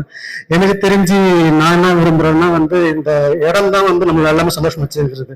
ஏன்னா எல்லாம் வல்ல மகாலேஸ்வரர் தான் நம்ம சந்தோஷமா இருந்தது. அதனால இதுதான் காரணம். இந்த இடம் தான் இது மகத்துவம். இந்த இடத்துல நம்ம எதை சொன்னாலும் பலிக்கும். எது இருந்தாலும் இதுதான். இங்க நம்ம அதுக்கு தப்பா சொல்லிட்டோம், லைட்டா சொல்லிட்டோம்னு கிடையாது இங்க. ஏன்னா நாம சொன்னது எதுவுமே நாம சொன்னது கிடையாது. எல்லாம் வல்ல மகேஸ்வரன் ஈஸ்வரன் தான் சொன்னது. நாம இங்க எதுவும் சொல்லலாம் என்னோட கருத்து. இங்க வந்திருக்கவங்க எல்லாருக்கும் அவங்களோட அருள் இருக்குது. அருள் இதை வச்சுதான் நாம இங்க அவங்களுடைய குறைகளை தீர்த்தினாங்க. இங்க அவர் குறைய தீர்த்து பாத்தீங்கன்னா ஒரு தனி நபர் கிடையாது. எல்லாம் இறைவனுடைய இதுதான்.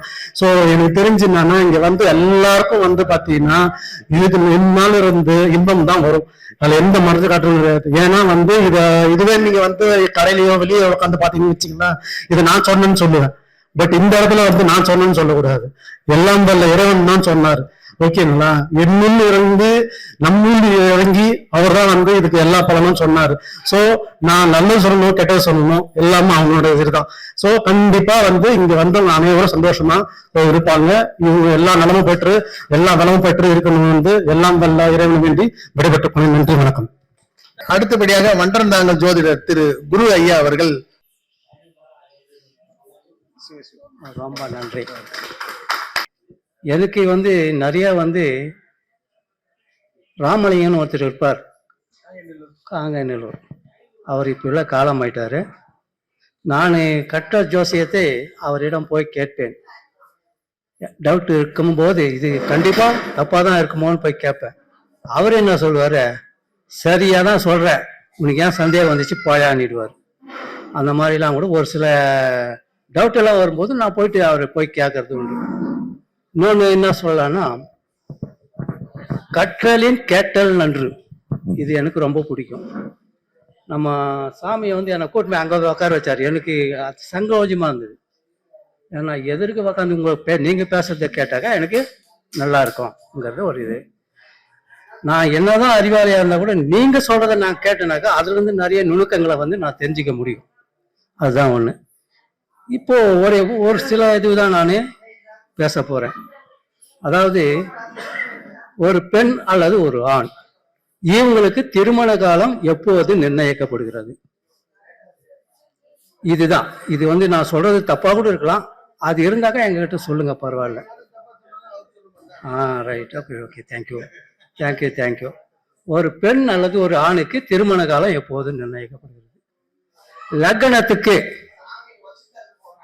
2, 7, 11ஆம் வீட்டு அதிபதிகள் அல்லது அந்த 2, 7, 11ஆம் வீட்டு அதிபதி மட்டும் கிடையாது, அதனுடைய புத்திகள் நடக்கும் காலங்கள் பெண் அல்லது ஆணுக்கு திருமண காலம் நிச்சயிக்கப்படுகிறது. அது ஒண்ணு இருக்கு. இது மட்டும் கிடையாது, அவங்களுக்கு நடக்கக்கூடிய தசா புத்தி பலன்கள் அதையும் பார்க்கணும்.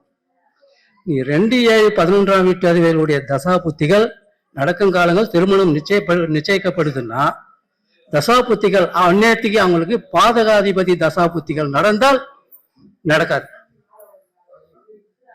தள்ளிடும், இல்லைன்னா எவனா ஒருத்தன் கெடுத்துடுவான். இது நிச்சயமா நடக்கும். இதை நிறைய பேர் என்னை கேட்பாங்க, குரு பலன் இருக்கே ஏங்க இன்னும் என் பொண்ணுக்கு பையனுக்கு கல்யாணம் ஆகலைன்னு கேட்பாங்க.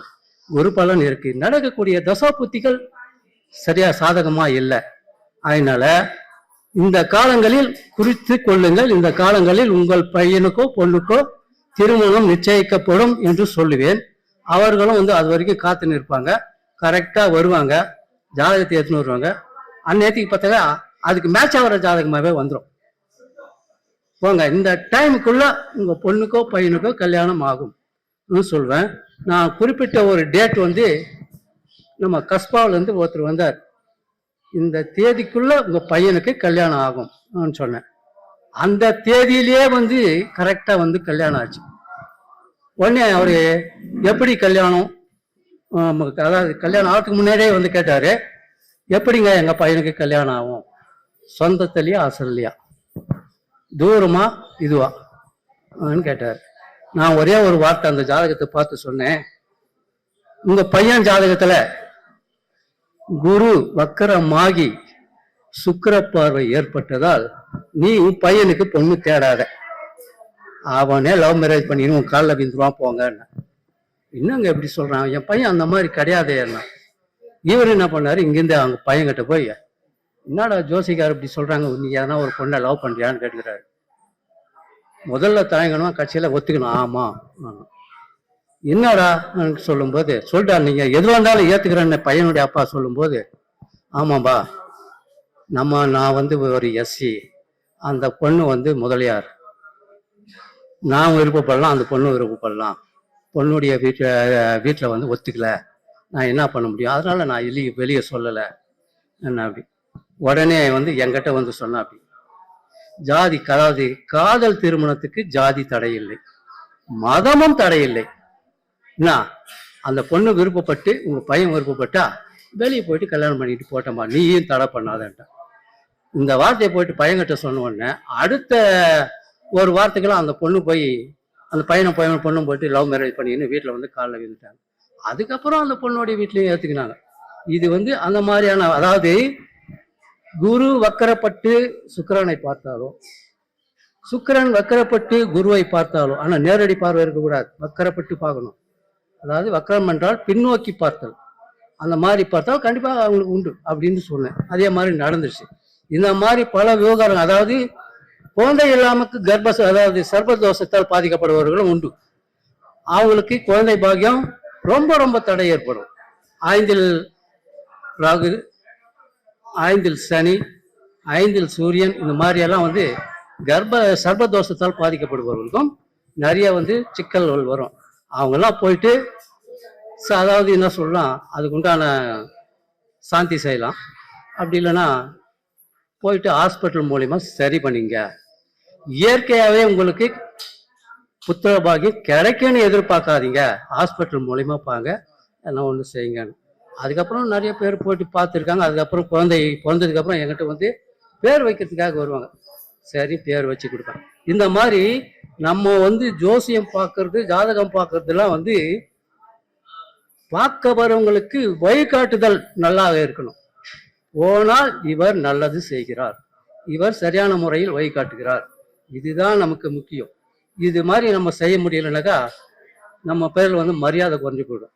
அப்புறம் இன்னொன்னு சொல்றேன், பாதகாதிபதி தசை அதில் புத்தி நடந்தால் கெட்டதுனால நடக்குது. இப்போ ஒருத்தர் சார் சொன்னார், அதாவது அஷ்டமத்தில் சந்திரன் இருந்தாக்கா, அல்லது சந்திரன் வந்து சந்திராஷ்டம் இருந்தாக்கா கொஞ்சம் பார்த்து எல்லாம் செய்யணும், கொஞ்சம் தீமையெல்லாம் நடக்கணும். நான் என்ன சொல்றேன், சந்திராஷ்டமம் இருந்தா கூட நல்லது செய்யக்கூடிய நேரம் உண்டு.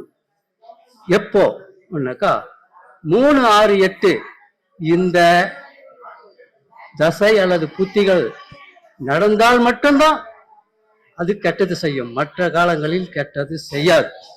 இது நல்லாக்கா நீங்க வந்து பரிசீலித்து பார்க்கலாம், ஒன்றும் இது கிடையாது. ஆக இந்த மாதிரிலாம் வந்து நிறைய வந்து விஷயத்த வந்து நம்ம மற்றவங்களுக்கு மக்களுக்கு சொல்லணும். மக்களுக்கு சொல்லும் போது நிறைய தெரிஞ்சுக்கலாம். ஆக மொத்தத்துல இப்போ கோயிலுக்குன்னு வரோம், இப்போ 108 தேங்காய் உடைக்கிறான். எதுக்கு உடைக்கிறாங்க?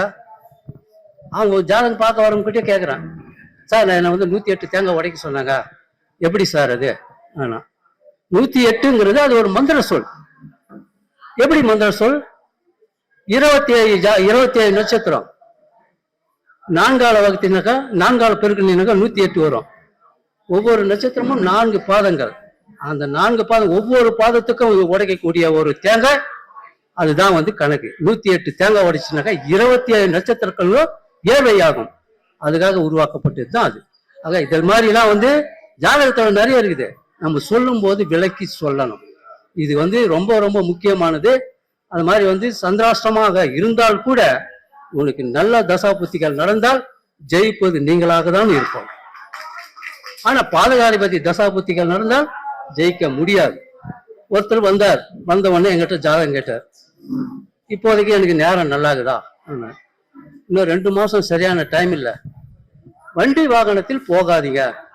அப்போ அவருக்கு பாதகாதிபதி புத்தி நடக்குது, வண்டி வாகனத்தில் போகாதீங்க, ஜாகிரதையா இருங்க. ஏன் உனக்கு சந்திரனில் ராகு இருக்கிறான், ஜாதகத்தில் சந்திரனோடு ராகு சேர்ந்து இருக்கிறான். முழங்காலுக்கு கீழே அல்லது தொடைக்கு கீழே விபத்து ஏற்பட்டு கால் முறிவு ஏற்படும் நிச்சயம், ஜாகிரதையா போங்கன்னு.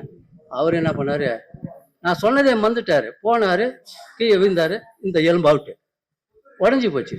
நேரா வந்தாரு என்கிட்ட, ஆட்டோ வச்சு, என்ன சார் நீங்க சொன்ன மாதிரி ஆயிடுச்சு, பயப்படாத, இந்த நேரம் உங்களுக்கு முடிஞ்சு போச்சு, இதுக்கு மேல நல்ல நேரம் தான். ஆக மொத்தத்துல நான் உஷார் செய்து கூட அவருடைய புத்தி எப்படியோ பேதடிச்சு போய் மாட்டிட்டாரு. இந்த மாதிரி எல்லாம் வந்து நிறைய சம்பவங்கள் இருக்கு. அதே போல பாதகாதிபதி தசா புத்திகள் நடக்கும்போது திருட்டு பயமும் உண்டு, களவு போவதும் உண்டு, வீண் பிரச்சனைகளில் மாட்டுவதும் உண்டு, ஜெயிலுக்கு போவதும் உண்டு, போலீஸ் ஸ்டேஷன் ஜெயிலுக்கு போவதும் உண்டு. இதெல்லாம் வந்து பாதகாதிபதி தசாபுத்திகள் நடக்கும்போது கண்டிப்பா நடக்கும். அதில் நடக்காமல் போனால் அந்த கட்டத்தில் இருக்கக்கூடிய கிரகங்கள் சரியான படை அமையலன்னு தான் சொல்ல முடியும் நம்மால. ஆக இதெல்லாம் பார்த்து நம்ம வழிகாட்டுதல் படி கரெக்டா இருந்தா வரக்கூடிய ஜோசியம் பார்க்க வரவங்க நிம்மதி அடைஞ்சு போவாங்க. இன்னைக்கு காலையில கூட எங்கிட்ட குடியாத்துல இருந்து ஒரு ஆள் வந்தாங்க ஜோசியம் பார்க்குறது, எங்க வீட்டு தேடி வந்தாங்க. நான் எல்லாம் நீங்க வந்தாங்க, ஏமா வரும்போது ஃபோன் பண்ணிட்டு வரட்டேன்னா, ஃபோன் நம்பர் விட்டுட்டு சார் பரவாயில்ல கொடுத்துட்டு போ, நான் நாளைக்கு பார்த்து வாட்ஸ்அப்ல அனுப்புறேன். ஏன்னா எவ்வளவு தூரத்துல இருந்தெல்லாம் வராங்க, அவங்களுக்கு நம்பிக்கை கொடுக்கணும். எங்கிட்ட ஜோசியம் பார்க்குறவங்க கம்மி தான். ஹைதராபாத்ல இருந்து வந்தார் ஒருத்தர், முஸ்லீம். அவரு என்னுடைய ஃப்ரெண்டு வந்து ஃபைனான்சரு, அவர்கிட்ட பணம் வாங்கிறதுக்கு வராரு. வந்தோடனே இவர் வந்து ரெடியார், அவர் வந்து பணம் வாங்கிறதுக்காக வரும்போது கூட வந்துட்டாரு. வரும்போது என்னங்க நீங்க ஜாதகம் கூட பாக்குறீங்க? ஆமா பாக்குறேன். உடனே அவர் என்ன பண்ணாரு, ஆமா நல்லா பார்ப்பாரு, அவரு முஸ்லீமு. அவர் என்ன பண்ணார், ஜாதகம் கொண்டு வரல, டேட்டா பார்த்து டைம் கொடுக்குறாரு. உடனே மறுமணி கம்ப்யூட்டர்ல போட்டு பார்த்து அவர்கிட்ட சொன்னேன், எடுத்த உடனே சொன்னேன், லவ் மேரேஜ் பண்ணீங்களா நீங்க அண்ணார். ஒன்னாரியோ அதெல்லாம் எப்படி தெரியும் உங்களுக்கு, பண்ணீங்களா இல்லையான்னு? ஆமான்னாரு. அனதர் கேஸ்டான்னு? ஆமான்னாரு. உங்க அப்பா கிட்ட சண்டை போட்டுக்கிற சொத்துக்காக, சொத்து கிடைக்காது போயான்ட்டேன். உடனே என்னங்க நான் எப்பாவது கிடைக்குன்னு, நீங்க என்ன அப்படி சொல்றீங்க, 2 ஆண் குழந்தைங்க இருக்குது, உங்களுக்கு கிடைச்சா உன் பசங்களுக்கு கிடைக்கும், இல்லைன்னா கிடைக்காது போ. எல்லாத்தையும் கேட்டுட்டு கண்ணில் தண்ணி விடுறான் அந்த ஆள். நான் ஒரு முஸ்லீம், எனக்கு அதை மேல வந்து நம்பிக்கையே கிடையாது, நீங்க இப்படி சொல்றீங்க, எதையுமே பார்க்காம இங்க சொல்லும் போது நான் நம்புறேன் சொன்னார். அப்போதான் வந்து அவர் கூட வந்த ரெடியாருக்கு சொன்னார், எனக்கு குழந்தைய பிறகாதுன்னு சொன்னாருங்க. இவர் வந்து ஒரு சில இதெல்லாம் சொன்னாரு, அழகான ஆண் குழந்தை இருக்குது. இன்னைக்கு அந்த பையன் வந்து பிஇ முடிச்சுட்டு வேலைக்கு போல இருக்கிறான். இந்த மாதிரிலாம் வந்து அந்த நம்பிக்கையை வந்து உருவாக்கணும். நம்ம சும்மா யானோதானோ நம்ம வரவங்களுக்கு ஏதோ சொல்லிட்டு அவங்க வைக்கிற தர்ஷனால இது பண்றதெல்லாம் நம்ம நினைக்கவே கூடாது. என்னைக்கு அந்த தொழில் வந்து வருமானத்துக்காக செய்யறோமோ அந்த தொழில வந்து நிறைய தப்பு நடக்கும். அது சேவையா செய்யுங்க, நம்பிக்கையோடு செய்யுங்க, வரவங்களுக்கு நம்பிக்கை ஊட்டுங்க. இதுதான் வந்து ஜோசியம் ஜாதகம் வளரக்கூடிய ஒரு இதுன்றது சொல்றேன். இன்னொன்னு என்ன சொல்றேன்னா, இந்த ஜாதகத்தை கணிக்கும் போது சீதாராமையர் பஞ்சாங்கத்தை கணிப்பாங்க, திருக்கணிதத்தை கணிப்பாங்க. திருக்கணிதங்கிறது உலக அளவில் இன்று திருக்கணிதம் ஏற்கப்பட்டு இருக்குது. ஏன்னா அந்த சூரிய உதயம் சூரிய அஸ்தமனம் இதெல்லாம் கணக்கு போட்டு கரெக்டா வந்து அமெரிக்காவில் குழந்தை பிறந்தா கூட இங்க உட்காந்துங்கன்னா ஜாதகத்தை எழுதலாம். அதில் ஆனால் வந்து சீதாராமையர் பஞ்சாங்கத்தை குறை சொல்ல மாட்டேன். ஒரு காஞ்சிபுரத்தில் வந்து ஒரு ஜோதிடர்களுடைய இதுக்கு நான் போயிருந்தேன். சங்கராச்சாரியர் வந்து அங்கே வந்திருந்தார். இந்த சந்தேகம் அவருக்கும் வந்துருச்சு. எல்லாமே கேட்குறாங்க, நான் வந்து சீதாராமையர் பஞ்சாங்கத்தை ஃபாலோ பண்றதா திருக்கணிதத்தை ஃபாலோ பண்றதா? அவருக்கு என்ன நினைச்சாருன்னு தெரியல. கோயில் விசேஷங்களுக்கு சீதாராமையர் பஞ்சாங்கத்தை ஃபாலோ பண்ணுங்க, ஜாதகத்தை எழுதி மற்ற விவரமெல்லாம் தெரிஞ்சுக்கணும்னாக்கா திருக்கணிதத்தை ஃபாலோ பண்ணுங்க. திருக்கணிதம் கொஞ்சம் சுத்தமாக வரும். சீதாராமையர் பஞ்சாங்கம் வந்து கொஞ்சம் ஏடாவிடமா இருக்கும். இருந்தாலும் கோயில் விசேஷங்களுக்கு சீதாராமையர் பஞ்சாங்கம் கரெக்டாக இருக்கும் அப்படின்னாரு. இதையும் விட்டு கொடுக்கல, அதையும் விட்டு கொடுக்கல. ஆக மொத்தத்தில் நான் அங்கே பேசும்போது நான் கேட்குறேன், நான் என்னால் எதிர்த்து பேச முடியல. விட்டு கொடுக்காம பேசினார் பார், அவர் தான் பெரியவர். இப்படிலாம் வந்து நிறைய விஷயம் தெரிஞ்சுக்கணும். விஷயம் வந்து நம்ம ஜோசியத்தை சொல்லும் போது, படிக்கும்போது, மற்றவங்கிட்ட பேசும்போது தன்னை வளர்த்து கொள்ளணும். தான் சொன்ன வந்து ஜோசியத்துல நம்பிக்கை இருக்குதான்னு அவங்க நினைக்கணும். இன்னொன்று என்னன்னா, ஜோசியம் பார்த்து சொல்லிட்டு போனதுக்கப்புறம் மடமடமன்னு பஞ்சாங்கத்தை எடுத்து மற்ற இதெல்லாம் எடுத்து நான் சொல்லியது சரிதானா, அவங்க பார்த்துட்டு போயிட்டாங்க, அதோட முடிச்சுட்டு அவன் வச்சு 10 ரூபாய் 20 ரூபாய் சேர்த்து போட்டு போயிடலாம். நான் சொன்னது சரிதானா சொல்லிட்டு சில புத்தகங்களை எடுத்து பரிசீலனை பண்ணுவேன். உடனே என்ன பண்ணுவேன், பரிசீலனை பண்ணும்போது கரெக்டா சொல்லுவேன், பரவாயில்ல அப்படின்னு திருப்தியோட நடந்துக்குவேன். இந்த மாதிரி வந்து நீங்க வந்து நிறைய பேர் இந்த தொழிலில் இருக்கிறீங்க, செய்யறீங்க.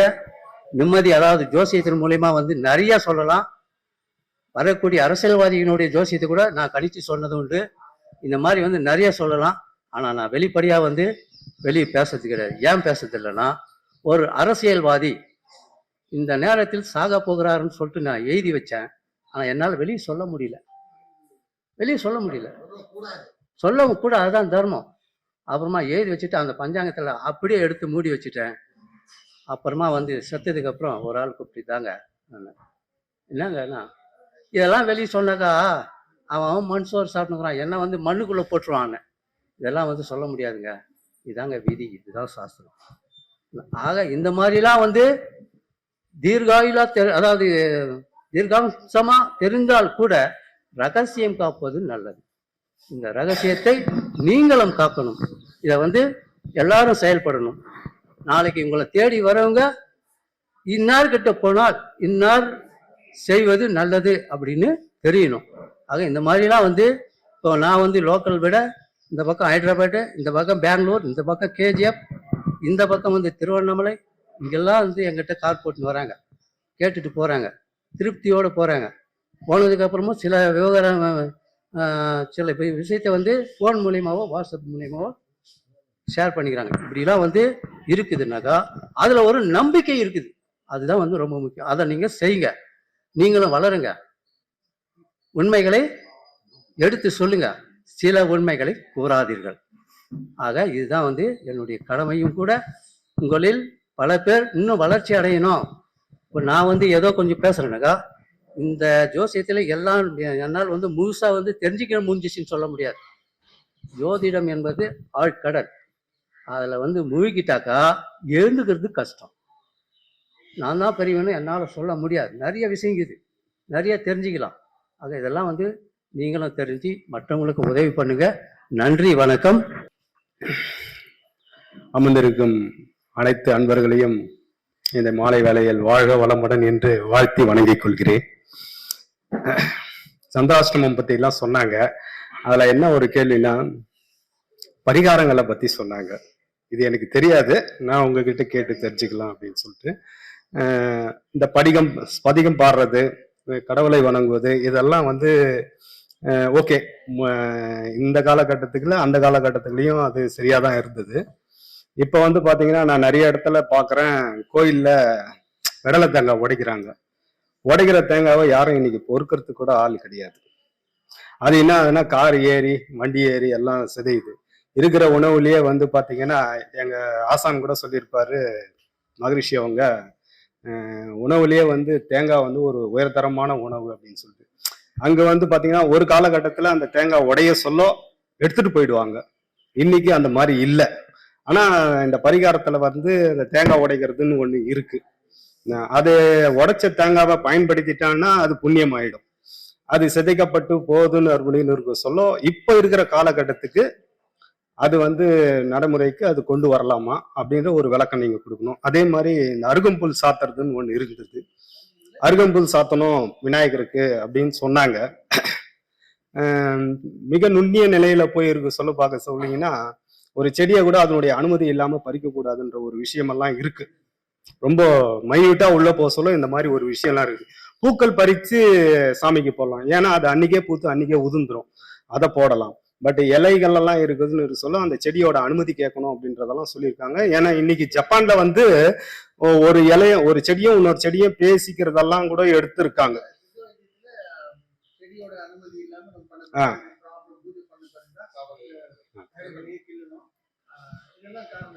இருக்கு.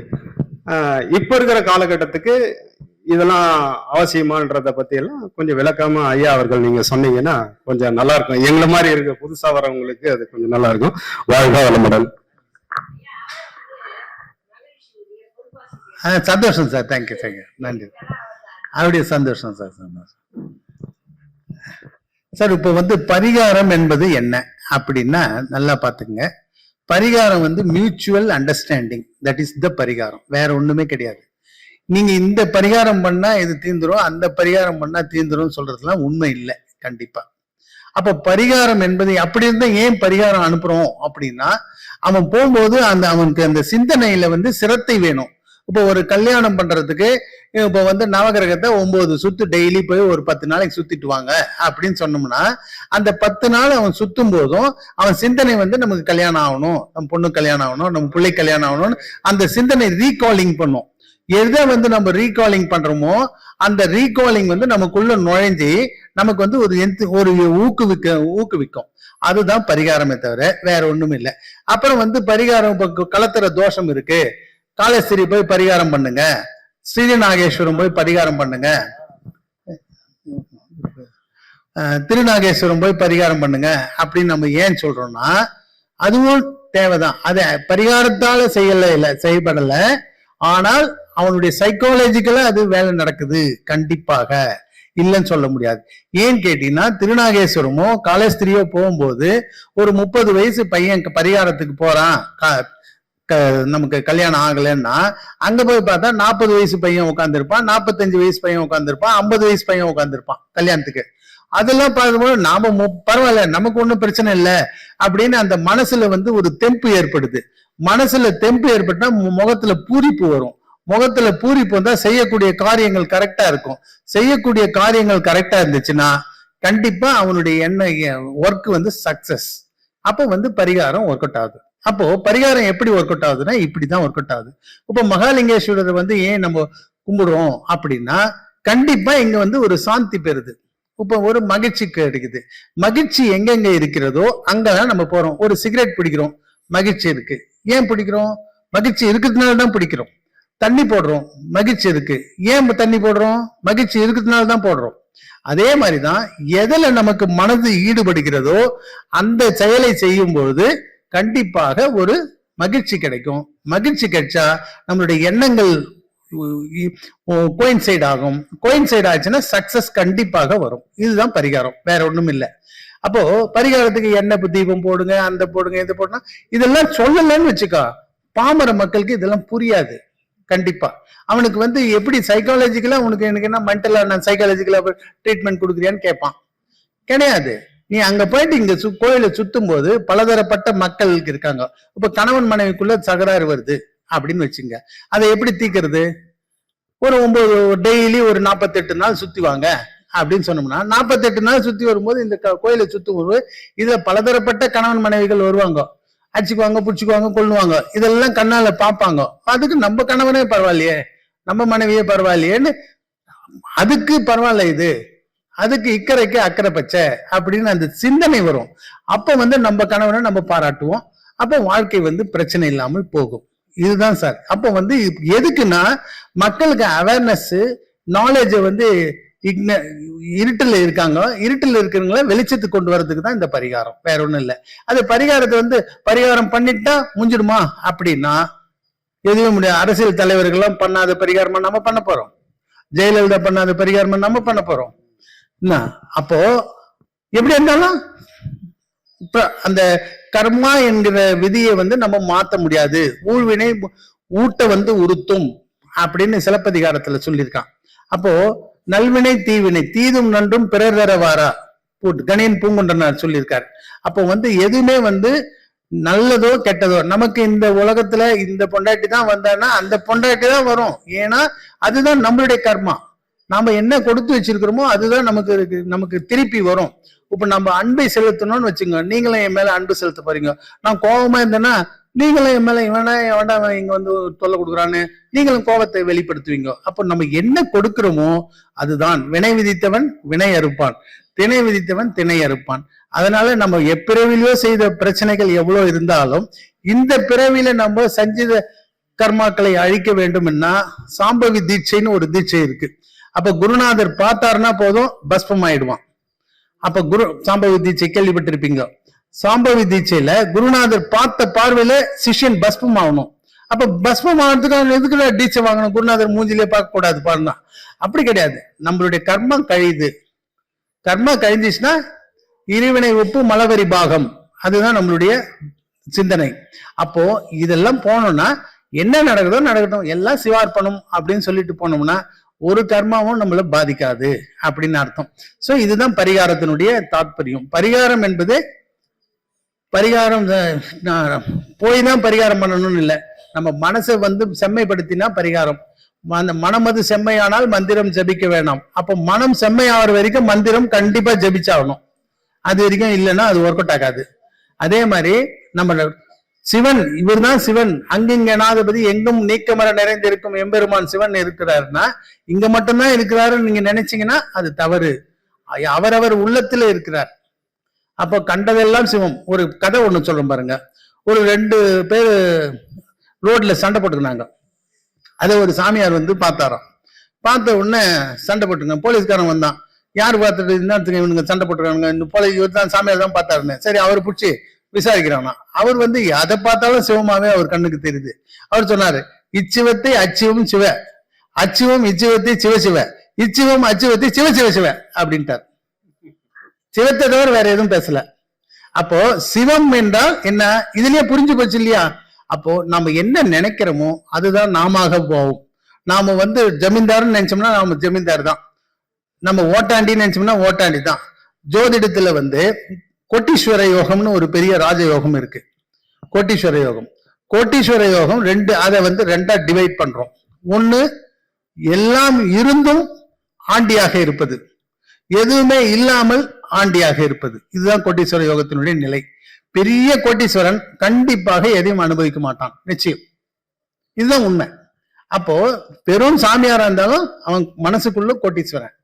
உண்மையில பணம் வச்சுங்கிறவன் கோட்டீஸ்வரன் இருந்தாலும் அவன் சாமியாரோட லெவல் தான். ஆக கோட்டீஸ்வர யோகம் ஒன்னும் பெரிய ராஜயோகம் சொல்லுவாங்க. அது இறைவனோட சேரக்கூடிய ராஜயோகம். அப்படிதான். ரைட். அடுத்தபடியாக நீங்க அபிஷேகம் சொன்னீங்க. இது தேங்காய், சிறு தேங்காய் சொல்றீங்க.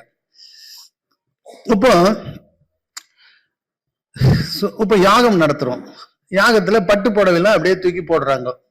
நெய் தூக்கின்னு போய் லிட்டர்ல நெய் தூக்கி கொட்டுறாங்க. ஸ்வர்ணத்தை போடுறாங்க யாகத்துல. ஏன் போடுறோம் அப்படின்னா, இது மேலலாம் எனக்கு பற்று வரக்கூடாது அப்படின்னு சொல்லுவதற்காக போடுறது. இறைவா, நீ கொடுத்த இந்த பொருட்கள் இது வந்து எனக்கு சாஸ்வதம் கிடையாது அப்படின்னு சொல்லிட்டு இதெல்லாம் தூக்கி போடுறாரு. கடைசி நேரத்துல அதே அக்னி குண்டத்துல நாமளே எகிந்தி குதிக்கிறோம். ஏன்னா இந்த உடம்பு எனக்கு தேவையில்லை அப்படின்னு சொல்றதுதான். அப்ப இதுதான் வந்து இப்படி இதெல்லாம் உடம்பையே தூக்கி போடும்போது இந்த தேங்காய் ஏமாத்துறோம். அப்ப இறைவனுக்கு பால் அபிஷேகமா போடுறோம், நெய் அபிஷேகம் போடுறோம், பஞ்சாமிர்த அபிஷேகம் போடுறோமே. அப்ப இதெல்லாம் வேஸ்ட் தானே. இந்த பாலை சாமிக்கு ஊத்துறதை விட குழந்தைங்களுக்கு வாயில ஊத்துனா என்ன அப்படின்னு நம்ம நினைப்போம் இல்லையா? இது என்னன்னா, நம்ம கிட்ட என்ன இருக்கோ அதை கொடுக்குறோம், அவ்வளவுதானே தவிர அது அது வந்து வேஸ்ட்ன்னு சொல்ல முடியாது. இப்போ ஒரு சினிமாவுக்கு போறோம், நமக்கு 10 ரூபாய் கொடுத்து சினிமாவுக்கு பாக்குறோம்னா 10 ரூபாய் இல்ல, டிக்கெட் உப்பு அதிகமாகி போச்சு. நான் பார்க்கும்போது 10 ரூபாய். இப்ப என்ன சினிமான்னு தெரியல. அந்த 10 ரூபாய் வேஸ்ட் தான். பட் இருந்தாலும் நமக்கு சாட்டிஸ்பேக்ஷன் கிடைக்குது இல்ல. அந்த சாட்டிஸ்பேக்ஷன் பாயிண்ட் ஆஃப் வியூக்காக தான் we are spending more and more. அப்படி இருக்கும்போது அந்த மன திருப்திக்கு முன்னாடி நாம செய்யக்கூடிய செலவுகள் ஒரு பெரிய பொருட்டே அல்ல. இப்போ உதாரணத்திற்கு ஒரே ஒரு எக்ஸாம்பிள் சொல்றேன். அதனால தேங்காவோ பால் அபிஷேகமோ எது போட்டாலோ அது வந்து சுவாமிக்குன்னு அர்ப்பணம் பண்ணிடுறோம். அர்ப்பணம் பண்ணிட்ட பிறகு அது வேஸ்ட் ஆனா பரவாயில்லன்னு நினைக்க வேணாம். ஏன்னு கேட்டா அதை எத்தனையோ ஜீவராசிகள் சாப்பிட்டுடும். இப்ப இந்த பாலபிஷேகம் கூட எத்தனையோ ஜீவராசிகள் சாப்பிட்டுடும். எதுவுமே வேஸ்ட் கிடையாது. உலகத்துல வந்து மண்ணுல உருவாகிய பொருள் நம்மளாம் ஜட பொருள். இந்த மண்ணுக்குள்ளவேதான் இருக்குமே தவிர வேற எங்கேயும் வேஸ்டே ஆகாது. எந்த பொருளுமே வேஸ்ட் கிடையாது. இப்ப குழந்தைங்க சோறு வேஸ்ட் பண்ணிட்டாங்கன்னா ஐயோ வேஸ்ட் ஆயிடுச்சுன்னு நினைக்க வேணாம். அதை சாப்பிட்றதுக்கு ஒரு எறும்பு எறும்பு உள்ள வரும். அப்ப அது ஏதோ ஒரு ஜீவராசிகள் பிழைக்கும். அது நல்ல ஜீவராசியோ கெட்ட ஜீவராசியோ பிழைக்கத்தான் பிழைக்கும். அதனால அது வேஸ்ட்ன்னு ஒண்ணும் இல்லை. சுவாமிக்கு நம்ம கிட்டே இருக்கிறத நம்ம தூக்கி போடுறோம். அவ்வளவுதான். நம்ம உடம்பையே தூக்கி வெட்டி போடுறோம். அந்த காலத்துல பாத்தீங்கன்னா உடல் உறுப்புகளை வெட்டி போட்டு தியானம் போட்டு அப்புறம் தியானம் பண்ணுவாங்க. அந்த காலத்துல தவம் பண்ணாங்கன்னு சொல்றாங்க. அப்போ என்ன பண்ணோம்? ஏன் இப்ப இன்னைக்கு தேதியில கூட தவம் பண்றாங்களே, பட்னியா இருந்து உடலை வருத்தி தவம் பண்றாங்க. ஏன் பண்றாங்க? அப்ப உடலை வருத்துவதே வந்து உதர அக்னி. இந்த உதர அக்னியே வந்து தீனி போடாம இருக்குது. அதுவே பாவ செயலாச்சே. நம்ம வயிற்று நம்ம காயப்பட்டா கூட அது பாவம் செய்யற மாதிரிதான் கணக்கு.